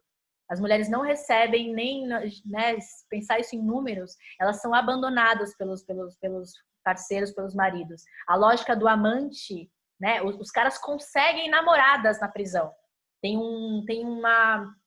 inclusive como é que eu posso chamar isso? Um fetiche, sei lá, o homem preso, que é o homem viril, que é o cara que pertence aos comandos, que pertence não sei o quê. Ele da prisão, ele consegue namoradas, ele consegue prostitutas, ele consegue se comunicar e manter essas mulheres em torno deles. As mulheres, né, as mulheres cisgêneras que estão nessas cadeias femininas, elas pedem o laço com a vida, porque a partir do momento que você cruza essa fronteira da criminalidade, você é renegada pelos filhos, renegada pelos maridos, pelos amantes, e é uma total situação de abandono. Então, isso eu acho que é muito significativo da questão do gênero, muito ainda velho de um jeito que às vezes a gente não quer encarar, no sentido de quão pouco a gente evoluiu concretamente, né, com toda a revolução que a gente tenta fazer nos nossos meios intelectuais, em alguns grupos privilegiados, a gente vê como a estrutura profunda da sociedade ela ainda é profundamente, marcadamente definida por lugares violentos e estanques da demarcação de gênero, né? Então, isso fica muito forte nesse contexto do presídio, né? E essa questão do abandono. Por que a mulher, ao entrar para o crime, ela passa a pertencer a uma categoria de desprezo e não uma categoria de valor que o homem, inclusive, pode acessar pela marca da virilidade, por ser um fodão do crime, né? E ele continua sendo cuidado, porque essa mãe não abandona o filho porque ele virou um criminoso. Agora, uma mulher ela é abandonada por todo mundo que vira uma criminosa, uma espécie de traidora, né, da sua função feminina, né, daquilo que você foi destinada, que é ser uma boa esposa e uma boa mãe. Olha que velho isso. E olha que atual ainda, né? Agora a gente tem a pergunta do Henrique. Oi. Então, eu queria fazer uma pergunta que era o seguinte. Me chamou muita atenção, né? Várias... como é que eu posso dizer? Várias abordagens que se deram muito organicamente na peça, inclusive da interatividade, que eu achei algo realmente muito interessante, mas foi perguntado, foi mais abordado, então tirou algumas dúvidas minhas, assim, da interatividade, do quanto isso é dado de uma forma muito orgânica, muito interessante, mas eu queria falar mais especificamente de como a religiosidade é abordada, assim. Eu achei muito bonito mesmo, mas o que eu achei interessante da religiosidade ser abordada ela é tratada com uma certa melancolia, né, de uma forma triste, porque ela se dá no lugar assim de uma única esperança, né, de uma luz no fim do túnel, assim, de uma última esperança. Então, mas ao mesmo tempo ela é dada de uma forma muito natural, muito orgânica, muito crível, né, que eu vejo em muita gente. Então, assim, eu queria saber como é que foi o processo de entender e abordar essa religiosidade, inclusive interagir com ela com o público, de um jeito tão orgânico que foi e como eu vi poucas vezes, assim, e tão incrível, né? Achei muito interessante. Então, é um ponto que foi entrando muito naturalmente, como você falou, na dramaturgia, porque essas mulheres estavam muito cercadas de um contexto religioso muito forte, né? Se você pensa na mulher burguesa do século XIX, né? Para casar, para ser mãe, você tem ali realmente um contexto, né? Moral muito forte, muito embasado aí por uma...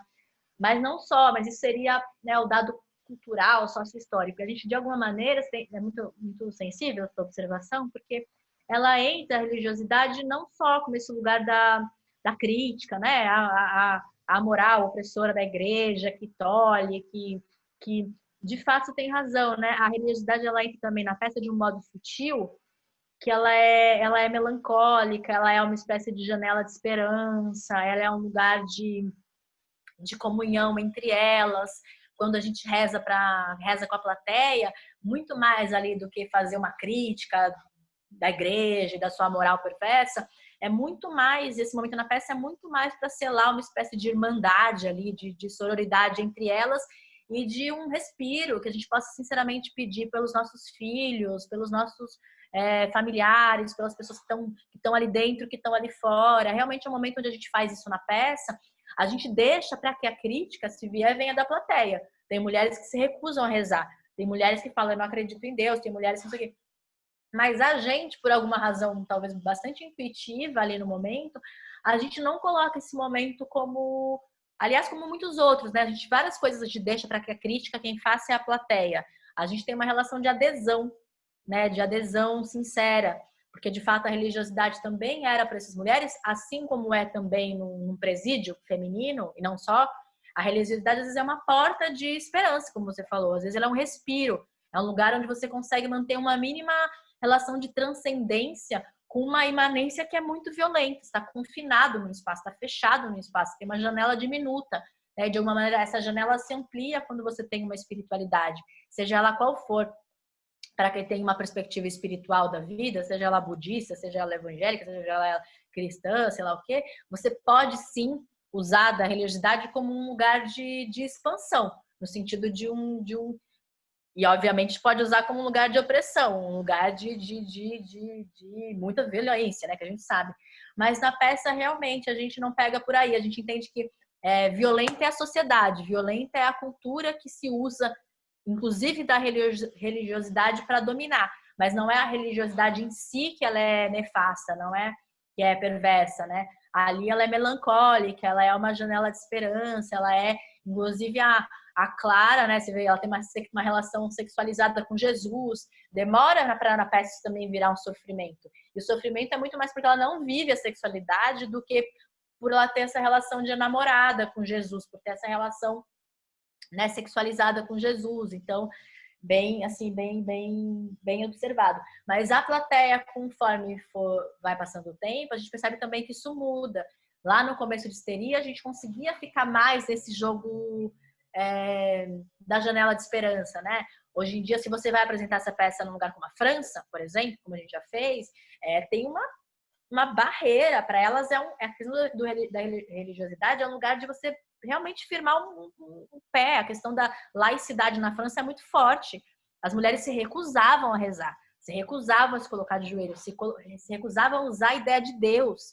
Coisa que aqui no Brasil a gente é mais sincrético, a gente fala, ai, graças a Deus, ai, pelo amor de Deus, né? A gente vai usando essa ideia de Deus um pouco também de um jeito, com um jeitinho brasileiro, vai adaptando ao que a gente precisa de Deus, né? Lá não, tem um bater o pé, então era muito frio esse momento, era muito frio. Dificilmente a gente conseguia criar essa irmandade. Ao mesmo tempo, quando a gente ia para o Nordeste, vai para Salvador, por exemplo, ainda que eles tenham outras religiosidades muito mais sincréticas, eles têm uma conexão com a religiosidade muito forte. Então, elas também usavam esse momento, mesmo que a maioria ali fosse, sei lá, do candomblé ou da Umbanda e não do catolicismo, o sincretismo perpassa essas religiões também, e elas entendem a conexão pela fé.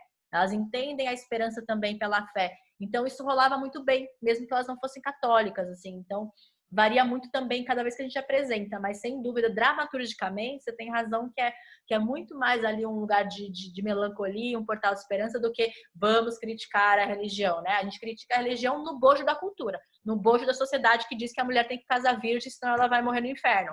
Aí a gente vai estar no contexto mais geral, né? Acho que de inscrição aqui para as perguntas era isso. Não temos mais nenhum. Ô, Janaína, e fala sobre o novo projeto de vocês, o que vocês estão pesquisando, enfim, como que vai ser a criação dessa nova cena? O grupo foi caminhando, né, no seu percurso aí foi mudando muito, né? Essa questão da autoria coletiva, ela é muito rica e por vezes ela também é muito perigosa, porque quando a autoria coletiva é um lugar de potência e quando ela é um lugar de concessão. Às vezes ela vira um lugar de concessão. Então, isso, né, é o drama do formato democrático, onde a gente vai, né, contemplar ouvir as vozes todas, né? E quando é que a gente consegue também fazer um gesto mais radical. Então, não é à toa que todo mundo no grupo foi pegando um caminho pessoal também autoral. Todo mundo no grupo dirige fora da companhia. Todo mundo no grupo tem um percurso artístico fora da companhia. Porque a gente entende que o grupo não vai dar conta de todas as nossas, né, expressão do desejo mais profundo. A maneira como cada um foi encaminhando tematicamente, esteticamente, questões que são caras ao grupo, também foi se modificando, né? O fato de eu ter pegado essa linha mais dos teatros do real, outros foram por outra relação, a questão do gênero, por exemplo, é super forte entre vários integrantes da companhia, mas a maneira como a Ju foi trabalhar a questão do gênero nos trabalhos dela, e a maneira como eu trabalho, muito mais pela via da abjeção, muito mais pela via da performance, é uma outra onda, né? O Ronaldo e o Lube também tem a questão, eles têm lá na temática da homoafetividade super forte, uma companhia que eles fundaram, que é o Teatro Kelkunin. Então, cada um foi pegando suas vias também de aprofundamento.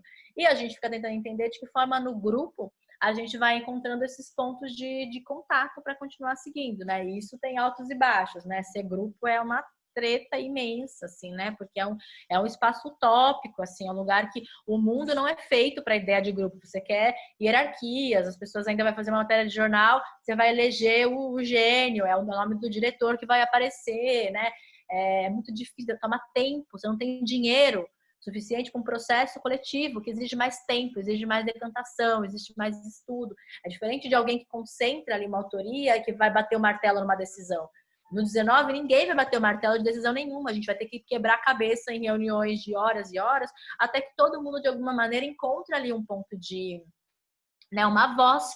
Isso custa muito, custa tempo, custa dedicação, custa uma estrutura de grupo que a gente cada vez mais está vendo a lógica de grupo caindo, né? Ela está entrando num processo de ataque feroz. Aqui em São Paulo, a lei de fomento está sendo muito fortemente atacada, muito fortemente. E a gente só segura ela porque ela é uma lei. Se ela não fosse uma lei, ela já teria caído. Né? E os editais estão aí em guerra entre pessoas que têm mais a lógica da produção do espetáculo do que a lógica da criação autoral, compartilhada, democrática. Tudo. Então, e de fato são impasses, porque não é sempre que você consegue, numa lógica de tanto tempo de um grupo, manter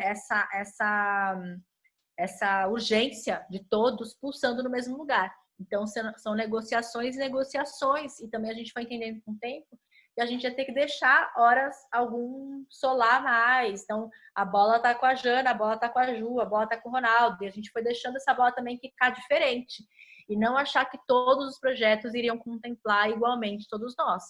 Né? E era talvez uma utopia de a gente estaria sempre 100% engajados da mesma maneira no mesmo projeto. Também é uma coisa que com o tempo a gente foi entendendo que nem ia ser assim, que ia ter ondas, né? Então a gente pega um projeto como Nada Aconteceu, né? Eu estou muito, muito pulsando daquelas questões, muito à frente, outras pessoas estavam mais ali numa posição mais de ator convencional, curtindo de uma outra onda menos autoral, né? O infantil que a gente fez é uma coisa muito forte. O Ronaldo assumiu a dramaturgia, o Rodolfo dirigiu junto com o Lupe, né? Eu estava numa criação de um espetáculo novo que eu estreiei, eu fiquei muito mais de atriz nesse trabalho. Então, também isso vai mudando a configuração do grupo, os interesses temáticos vão mudando, né? E vai ficando mais difícil a gente encontrar um tema comum, um tema que agregue. Então, a gente está sempre batendo cabeça para ver o que pode nos unir de novo, né? O que nos move de novo. E aí a gente tem duas frentes no 19 hoje em dia, que uma que é a frente criativa, que é os trabalhos autorais que a gente vai fazer juntos, né? E aqui a gente está começando, a gente tem as primeiras pistas de um trabalho que é uma adaptação, que é a partir de um filme chamado Infâmia, que é um filme dos anos 60, na verdade tem algumas versões, e que fala, de alguma maneira, a gente vai tratar da questão da fake news, mas o filme é a história de um boato numa escola primária, onde duas professoras são acusadas ali por uma criança de estarem tendo um caso entre elas, né, de ser uma relação sexual. O que não é verdade no primeiro momento, né? Se entende que não, que a criança, ela quase como uma vingança ali pelas reprimendas que estavam tomando, ela lança levianamente esse boato. Só que esse boato vai ganhando proporções terríveis naquele contexto, né, da primeira metade do século passado. e isso ganha, né, um desfecho trágico, né? Então a questão do boato, mas aí tem uma reviravolta que é muito importante no filme, que é, sim, é um boato que a criança lança, a criança inventa isso, uma coisa que não existia, mas uma das professoras, a partir do boato que se lança, ela percebe, ela descobre, ela revela a si mesma que sim, ela tinha de fato uma atração e um apaixonamento pela outra professora. Então tem uma contradição muito interessante no material, que é aquilo que era mentira termina por revelar também um aspecto de verdade. Seja a criança intuiu, a criança não sabia, mas alguma coisa nesse processo da mentira também revela ali o quanto há uma mentira às vezes maior, que é a própria hipocrisia que faz com que a gente esconda certos sentimentos ou certas possibilidades afetivas. Então, basicamente, esse bug entre verdade e mentira no material do filme é que interessou para a gente e que a gente tomou como ponto de partida para uma nova criação e que envolva esse dispositivo fílmico. Também tem uma coisa do audiovisual que vem interessando no grupo há um tempo. O Paulo Celestino, que é nosso parceiro, ele ficou afastado da última criação, mas tem se dedicado muito ao audiovisual e a gente tem muita vontade de que ele, né, reintegre o grupo também agora a partir dessa perspectiva. O Lube tem uma relação com o audiovisual super forte. Eu tenho a questão do documentário no teatro e da performance no teatro muito forte. Então a gente entende que vai ser um trabalho bem híbrido entre, né, filme e cena, e adotando desses elementos da performatividade para recriar uma versão nossa desse filme que vai ser um ponto de partida. Então, isso é uma frente, que é a criação no grupo, e que está orbitando em torno disso, que a gente não sabe quando vai poder começar de fato. E uma outra coisa, uma outra vertente que é enorme no grupo, que é muito forte, que são os núcleos de pesquisa. Isso a gente faz há pelo menos há uns 13 anos, 12 anos, que anualmente a gente abre vagas, inscrições para coisas que a gente chama de núcleo de pesquisa, onde cada um dos artistas do grupo vai orientar um núcleo de trabalho, vai abrir inscrições e vai propor uma pesquisa que vai ser partilhada com aqueles que se interessarem. E isso tem virado uma vertente muito, muito forte do trabalho do grupo, que a gente faz individualmente, cada um conduz o seu próprio, a partir do que quiser, então cada um tem total liberdade para propor o que quiser nesse núcleo. E tem sido muito legal nos últimos anos. A gente tem, às vezes, uma média de 600 inscritos, 700 inscritos, quase como uma escola de teatro. A gente abre 5, 6 núcleos por ano, então a gente tem, às vezes, 100 pessoas ou mais orbitando ali, né, circulando ali pela Vila Maria Zélia, criando nesses processos que duram...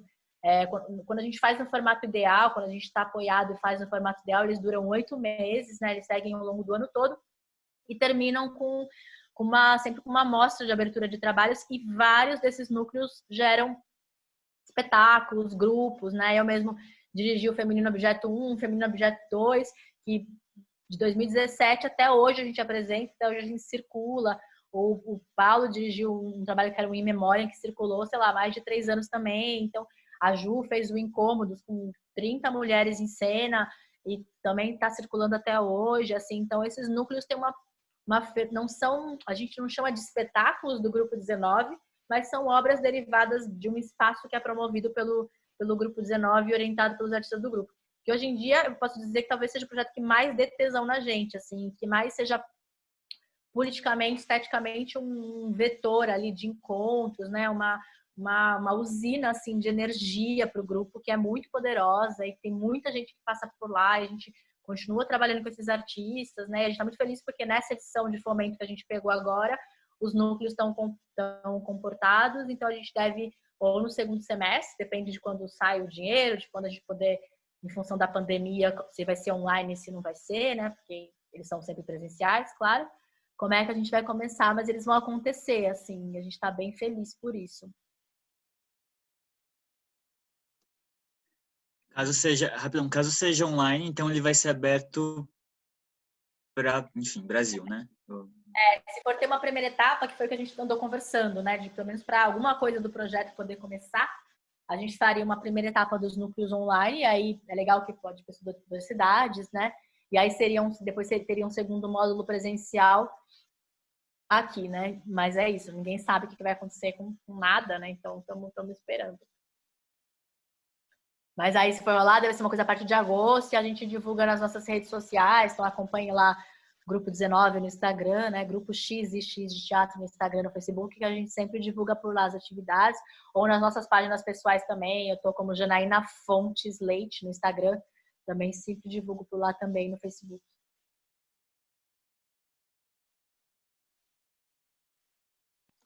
Tem uma pergunta da Beatriz ali que ela escreveu no chat. Como se dá o processo de direção no grupo de vocês? Não sei se já falaram disso, cheguei um pouco depois. Então, a direção, ela existe, essa posição, ela é classificada, né? Ela é nomeada. Historicamente, ela foi ocupada pelo Luiz Fernando Marques, que é o Lube, mas já há alguns anos ela foi sendo intercambiada, assim, muito naturalmente, né? Eu dirigi 2 trabalhos do grupo, o Teorema e o Nada Aconteceu, o Rodolfo dirigiu também agora o Infantil, junto com o Lube, então isso começou a acontecer um rodízio, uma co-direção, assim. Então, é uma posição que ela existe e ela tem uma importância, né? O Lube é um diretor super, super fundamental, muito criativo, cheio de dispositivos de direção, assim. Só que no 19 a gente tem uma relação muito autoral, assim, muito horizontal. Não tem nada que esteja na mão do diretor, não tem nada assim, não existe a ideia de palavra final, assim. Não existe a ideia que o próximo projeto é o diretor que vai trazer. Vai trazer quem quiser trazer. As coisas vão nascer desse encontro dos 5, dos 6, assim, o mesmo encaminhamento, formalmente, as linhas gerais da encenação, tudo isso nasce muito em sala de ensaio. O Lube é um diretor muito de sala de ensaio, né? Muito de processo. Ele não vem com uma peça pronta na cabeça, ele vem com dispositivos de criação e é muito a cena que vai começar a encaminhar a coisa, né? Então é um trabalho muito de troca, né? Muito colaborativo mesmo. É uma direção que se dá pela colaboração, a partir de workshops, né? A gente cria muito workshop, né? Mas o Lube é um tipo de diretor escoteiro, assim, a gente fala que ele é muito escoteiro, porque ele gosta de passar dinâmicas, que são quase aventuras de processo, onde a gente vai levantar materiais, assim, no Higiene a gente fazia umas imersões quase que eram, sei lá, viagem, piquenique, passeios pela cidade, derivas, invasões, coisas que a gente vai meio também sendo mobilizados na prática, assim, pelas coisas. Mas é uma direção muito compartilhada, assim, muito mesmo.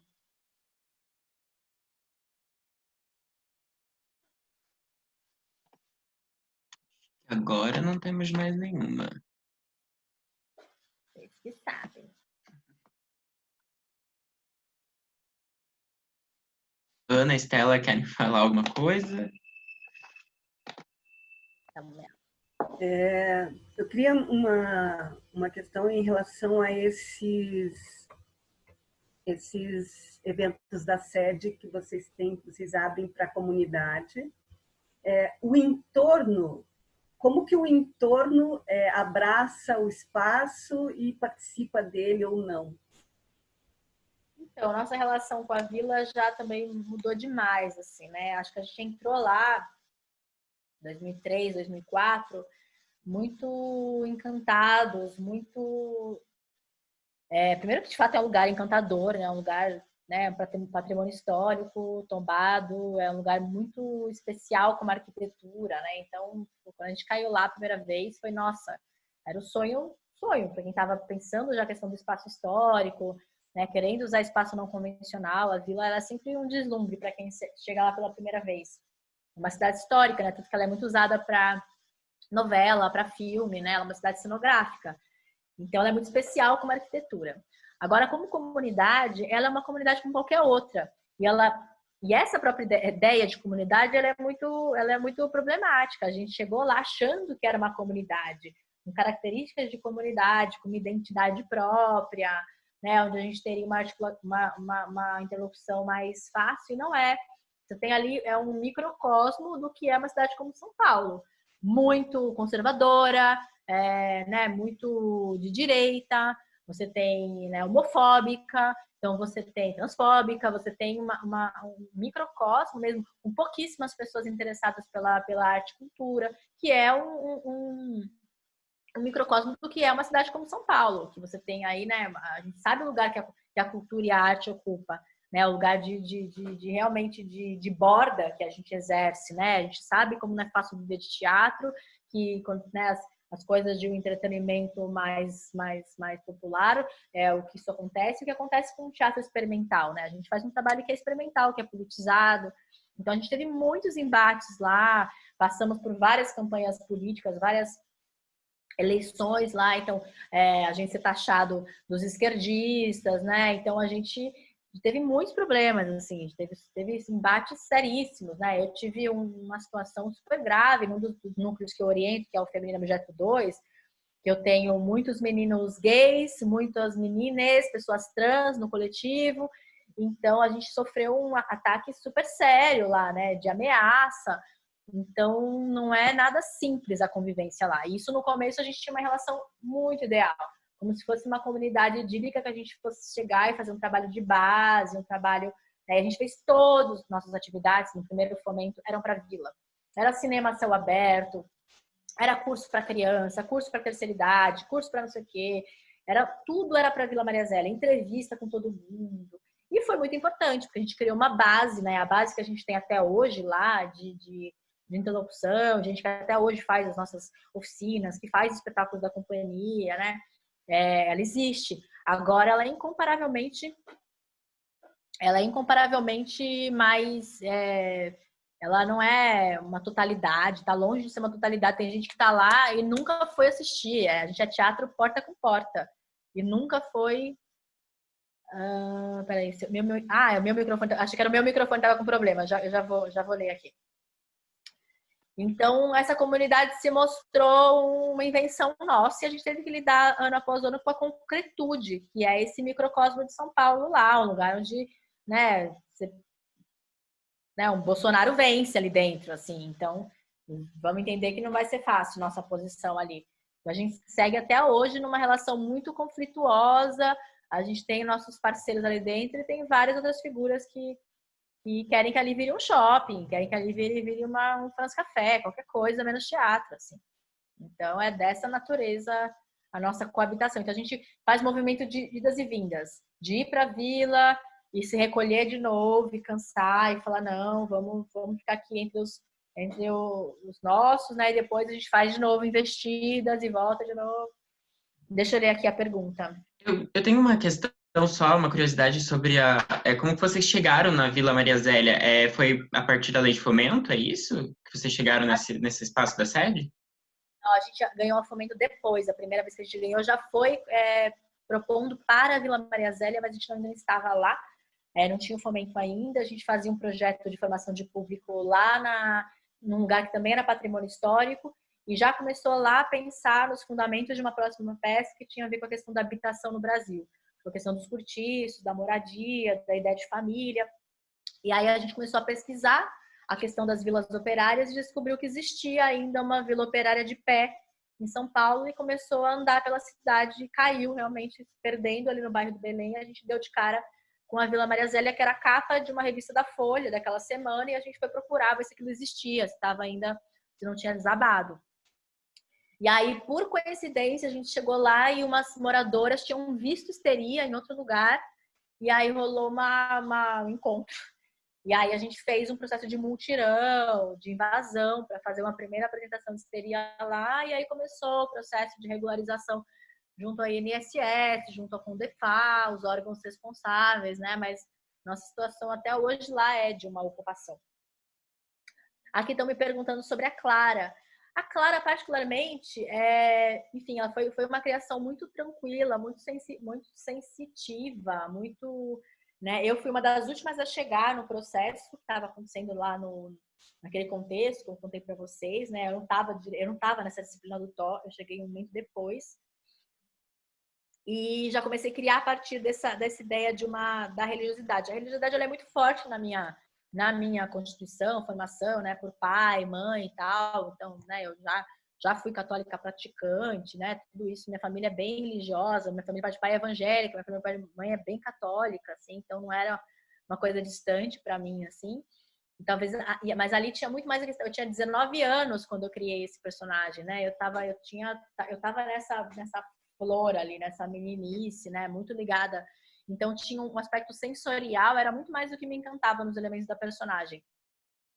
Que era e ela tem essa questão da infância preservada, né? Ela se acha criança ainda, então tinha o aspecto lúdico da personagem, era muito mais o que me tocava, mais para além do que da questão da religião, que não era particularmente um tema super forte. Com o tempo foi ficando menos forte ainda, porque, né, não é uma questão que me toma, né, a questão da religião. Então eu fui perdendo bastante a conexão.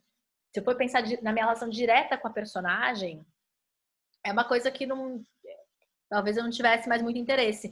O que renova o interesse a cada vez é o jogo com a plateia. Então, é a plateia, para mim, que me devolve hoje em dia a relação, o frescor com a peça cada vez que eu vou encenar.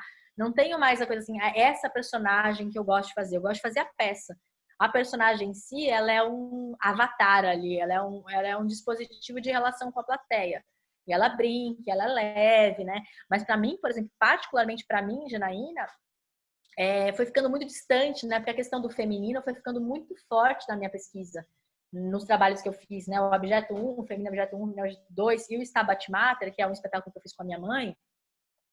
A questão do gênero, ela é muito forte nesses trabalhos, né? E eu fui indo para um lugar muito mais próximo da performance, muito mais distante da ideia de personagem, muito mais biográfico, muito mais abjeto, muito mais, né?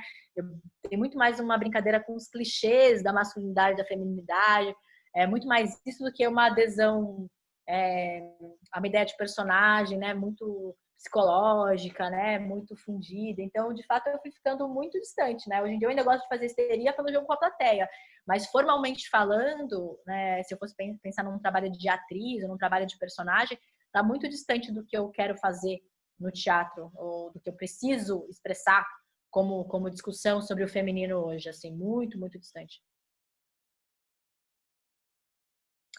Se a gente foi em manicômios, né? Foi foi uma escolha nossa, não ir em manicômios. Porque como a gente entendia que não... A gente foi depois que a peça estreou, a gente foi lá na UFRJ, onde ainda tinha um manicômio funcionando, né? Aí a gente teve um contato maior, até apresentações feitas para mulheres em situação de tratamento, né? Mas no processo, como a gente não queria tratar a histeria como uma doença, né? A gente não queria ir para uma coisa de imitar as mulheres, não queria ir para um lugar, qualquer coisa que implicasse, né? Era realmente, tanto que a gente não tem trejeitos, né? A gente não procura alguma coisa aí. São mulheres que têm uma biografia e que essa biografia era lida como histérica. E sim, tinha consequências histéricas na medida que você fica presa num lugar, você fica privada do seu desejo, do seu querer, você surta e pode matar alguém, de fato, sei lá. Mas era muito mais uma expressão era uma revolta contra um vetor que a sociedade, né, te impunha do que né? Então a gente não queria trabalhar com mimese, não queria trabalhar com nada que fosse da ordem desse lugar, assim. Foi uma opção consciente.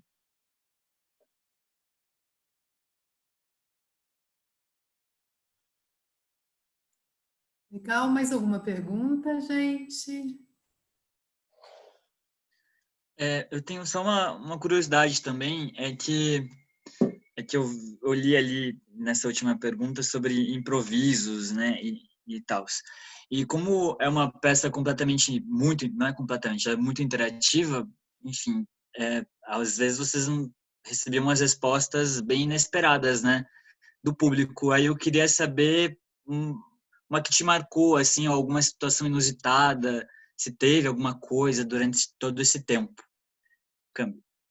Putz, teve muitas, né? A gente fez histeria mais de 500 vezes, assim, muitos países diferentes, imagina. A gente fez histeria em Cabo Verde, numa plateia só de mulheres negras, assim, né? Então, e a gente ali, com esse estereótipo, né, da branquitude, né? Então, todas as coisas são muito fortes, assim, e ver as questões que ressoam, ainda assim, as questões que não ressoam, né? Essa questão né, da transgeneridade, essas pessoas começaram a participar, não participar, se negar a participar, também foram coisas que atravessaram muito a experiência, assim. Não sei te dizer especificamente alguma coisa, porque tem milhões, justamente, assim, porque cada espetáculo ele é muito diverso, né? Ele é muito diferente um do outro, né? A gente tem relações de muita... A gente já teve surtos histéricos no meio da apresentação mesmo, de mulheres né, terem algum tipo de surto no meio, porque isso mexe também com lugares, às vezes, pessoais que são muito intensos, né? Lugar de cumplicidade, de confissão, né? De choros, né? São lugares muito, muito delicados, historicamente ainda nem um pouco sanados, né? Então a gente tem homens que começaram a participar no meio, se recusando a ficar nessa posição, né? Seja de forma por querer exigir seu lugar, seja por dizer eu também, né, tenho, né, de que serve esse silêncio, né? Então esses questionamentos, que é uma peça que ela propõe o questionamento durante, depois, né? E cada vez que esses questionamentos chegam pra gente no meio do espetáculo, depois dele, é sempre muito muito intenso, né? E tem esse convite à expressão, né? À troca. A gente já fez espetáculo para Marta Suplicy, né? E que fala sobre a questão da sexualidade feminina, da histeria, que é uma mulher que assumiu uma função pública, que foi vista como histérica muitas vezes, né? Então, a gente tem momentos muito muito fortes com histeria, assim, desse lugar da mulher ainda hoje, nos lugares públicos e privados, né? Tem, né, na peça, pessoas que falam abertamente de situações gravíssimas de abuso, de violência doméstica, né? Então a gente cria essa cumplicidade com a plateia, que para mim acho que é um elemento mais forte que eu continuo querendo criar nos meus outros espetáculos de alguma maneira, né? Isso que as pessoas escrevem pra gente depois, procuram a gente depois, né? Essa espécie de fórum que ele é, por um lado, político, intelectual, mas que também é um fórum íntimo, pensando que o íntimo ele não está descolado, né, do público, né? Então, como a gente... Acho que o maior mérito para mim da peça é cruzar o íntimo e o político nesse lugar indissociável, né? E todas as manifestações que colocam isso imediatamente em questão, né? Imediatamente em choque ali, são coisas que foram marcando a gente. Aí, para além disso, tem o anedótico, né? Tem as situações de humor, tem as situações, né? Tem as situações negativas, né? Na formação de público, a gente já foi, tipo, no meio da apresentação, passarem a mão na bunda matriz, sabe? Coisas assim, no meio da apresentação. Um homem se permitia, um garoto se permitia passar a mão numa atriz, assim. Então, né, a peça reatualizando coisas que estão longe de ser superadas, né? Então, acho que meio por aí, mas é isso, são muito, né? Você tem noção, 19 anos fazendo um espetáculo, assim, né? Eu virei mãe de 2 filhos depois disso, casei, descasei, o feminino entrou com uma discussão no tema do meu doutorado, né? Então, assim, é uma vida fazendo um espetáculo e de que forma tudo isso vai se transformando na relação com ele, né? Porque eu me transformei, o teatro se transformou, o mundo se transformou, né? Então tem muita coisa, a plateia se transformou e vem trazendo novos elementos. Eu acho então que a gente pode ir encerrando. Janaína, muito obrigada pela sua generosidade, seu tempo, compartilhando aqui com os nossos alunos, alunas, alunos. Foi muito importante para a gente. E quem quiser, Ana, quer dar um tchauzinho? Então, eu queria falar, assim, foi realmente um prazer. Já há algum tempo eu queria conversar com alguém mais próximo dos processos criativos do Grupo 19. Cheguei até a mandar uma mensagem para o Paulo no começo da pandemia, para fazer uma conversa com os alunos sobre o processo criativo. E para mim foi uma grande alegria receber você aqui hoje para falar desse espetáculo pelo qual eu tenho um carinho imenso. Eu acho que ele foi super importante e continua sendo, né? Ele ainda não envelheceu, apesar de não dar mais conta da problemática que existe, mas ele ainda não envelheceu, ele ainda é necessário. Eu confesso que quando eu fui ver a gravação, e daí era em Itajaí, e aí eu fiquei reconhecendo pessoas, assim, não são pessoas que eu conheço, mas reconheço pessoas como aquelas que estavam lá. Então, eu acho que ainda não envelheceu e ele ainda tem muito para dizer para muitas mulheres.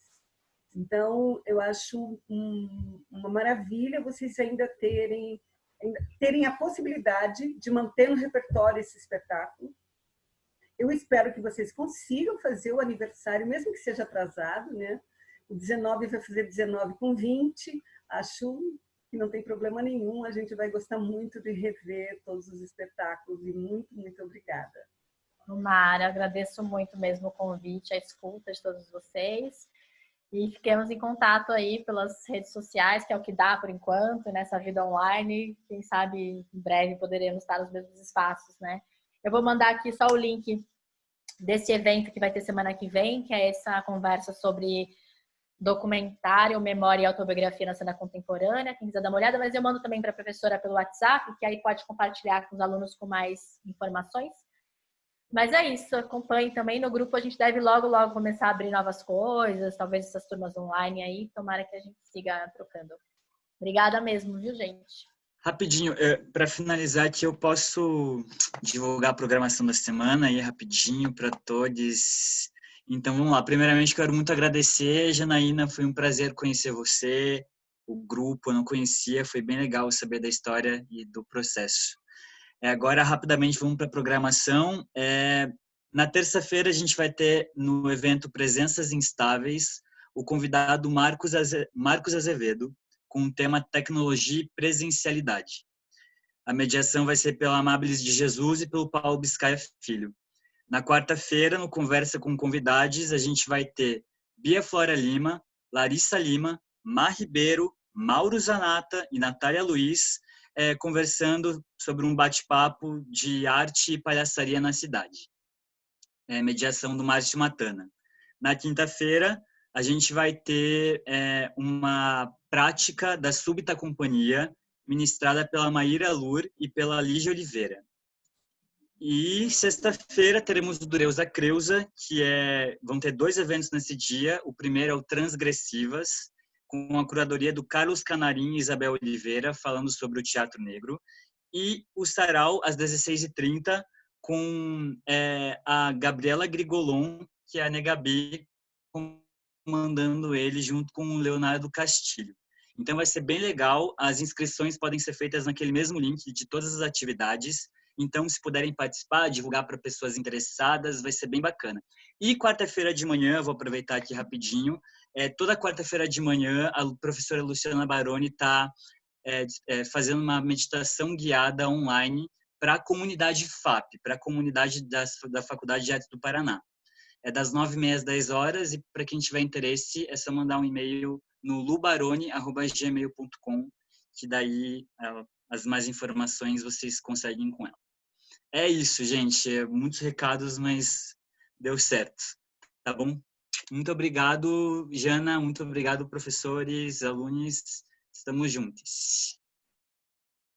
Obrigada, gente. Valeu. Obrigado. Até a próxima. Tchau. Obrigada. Tchau. Obrigada, Jana.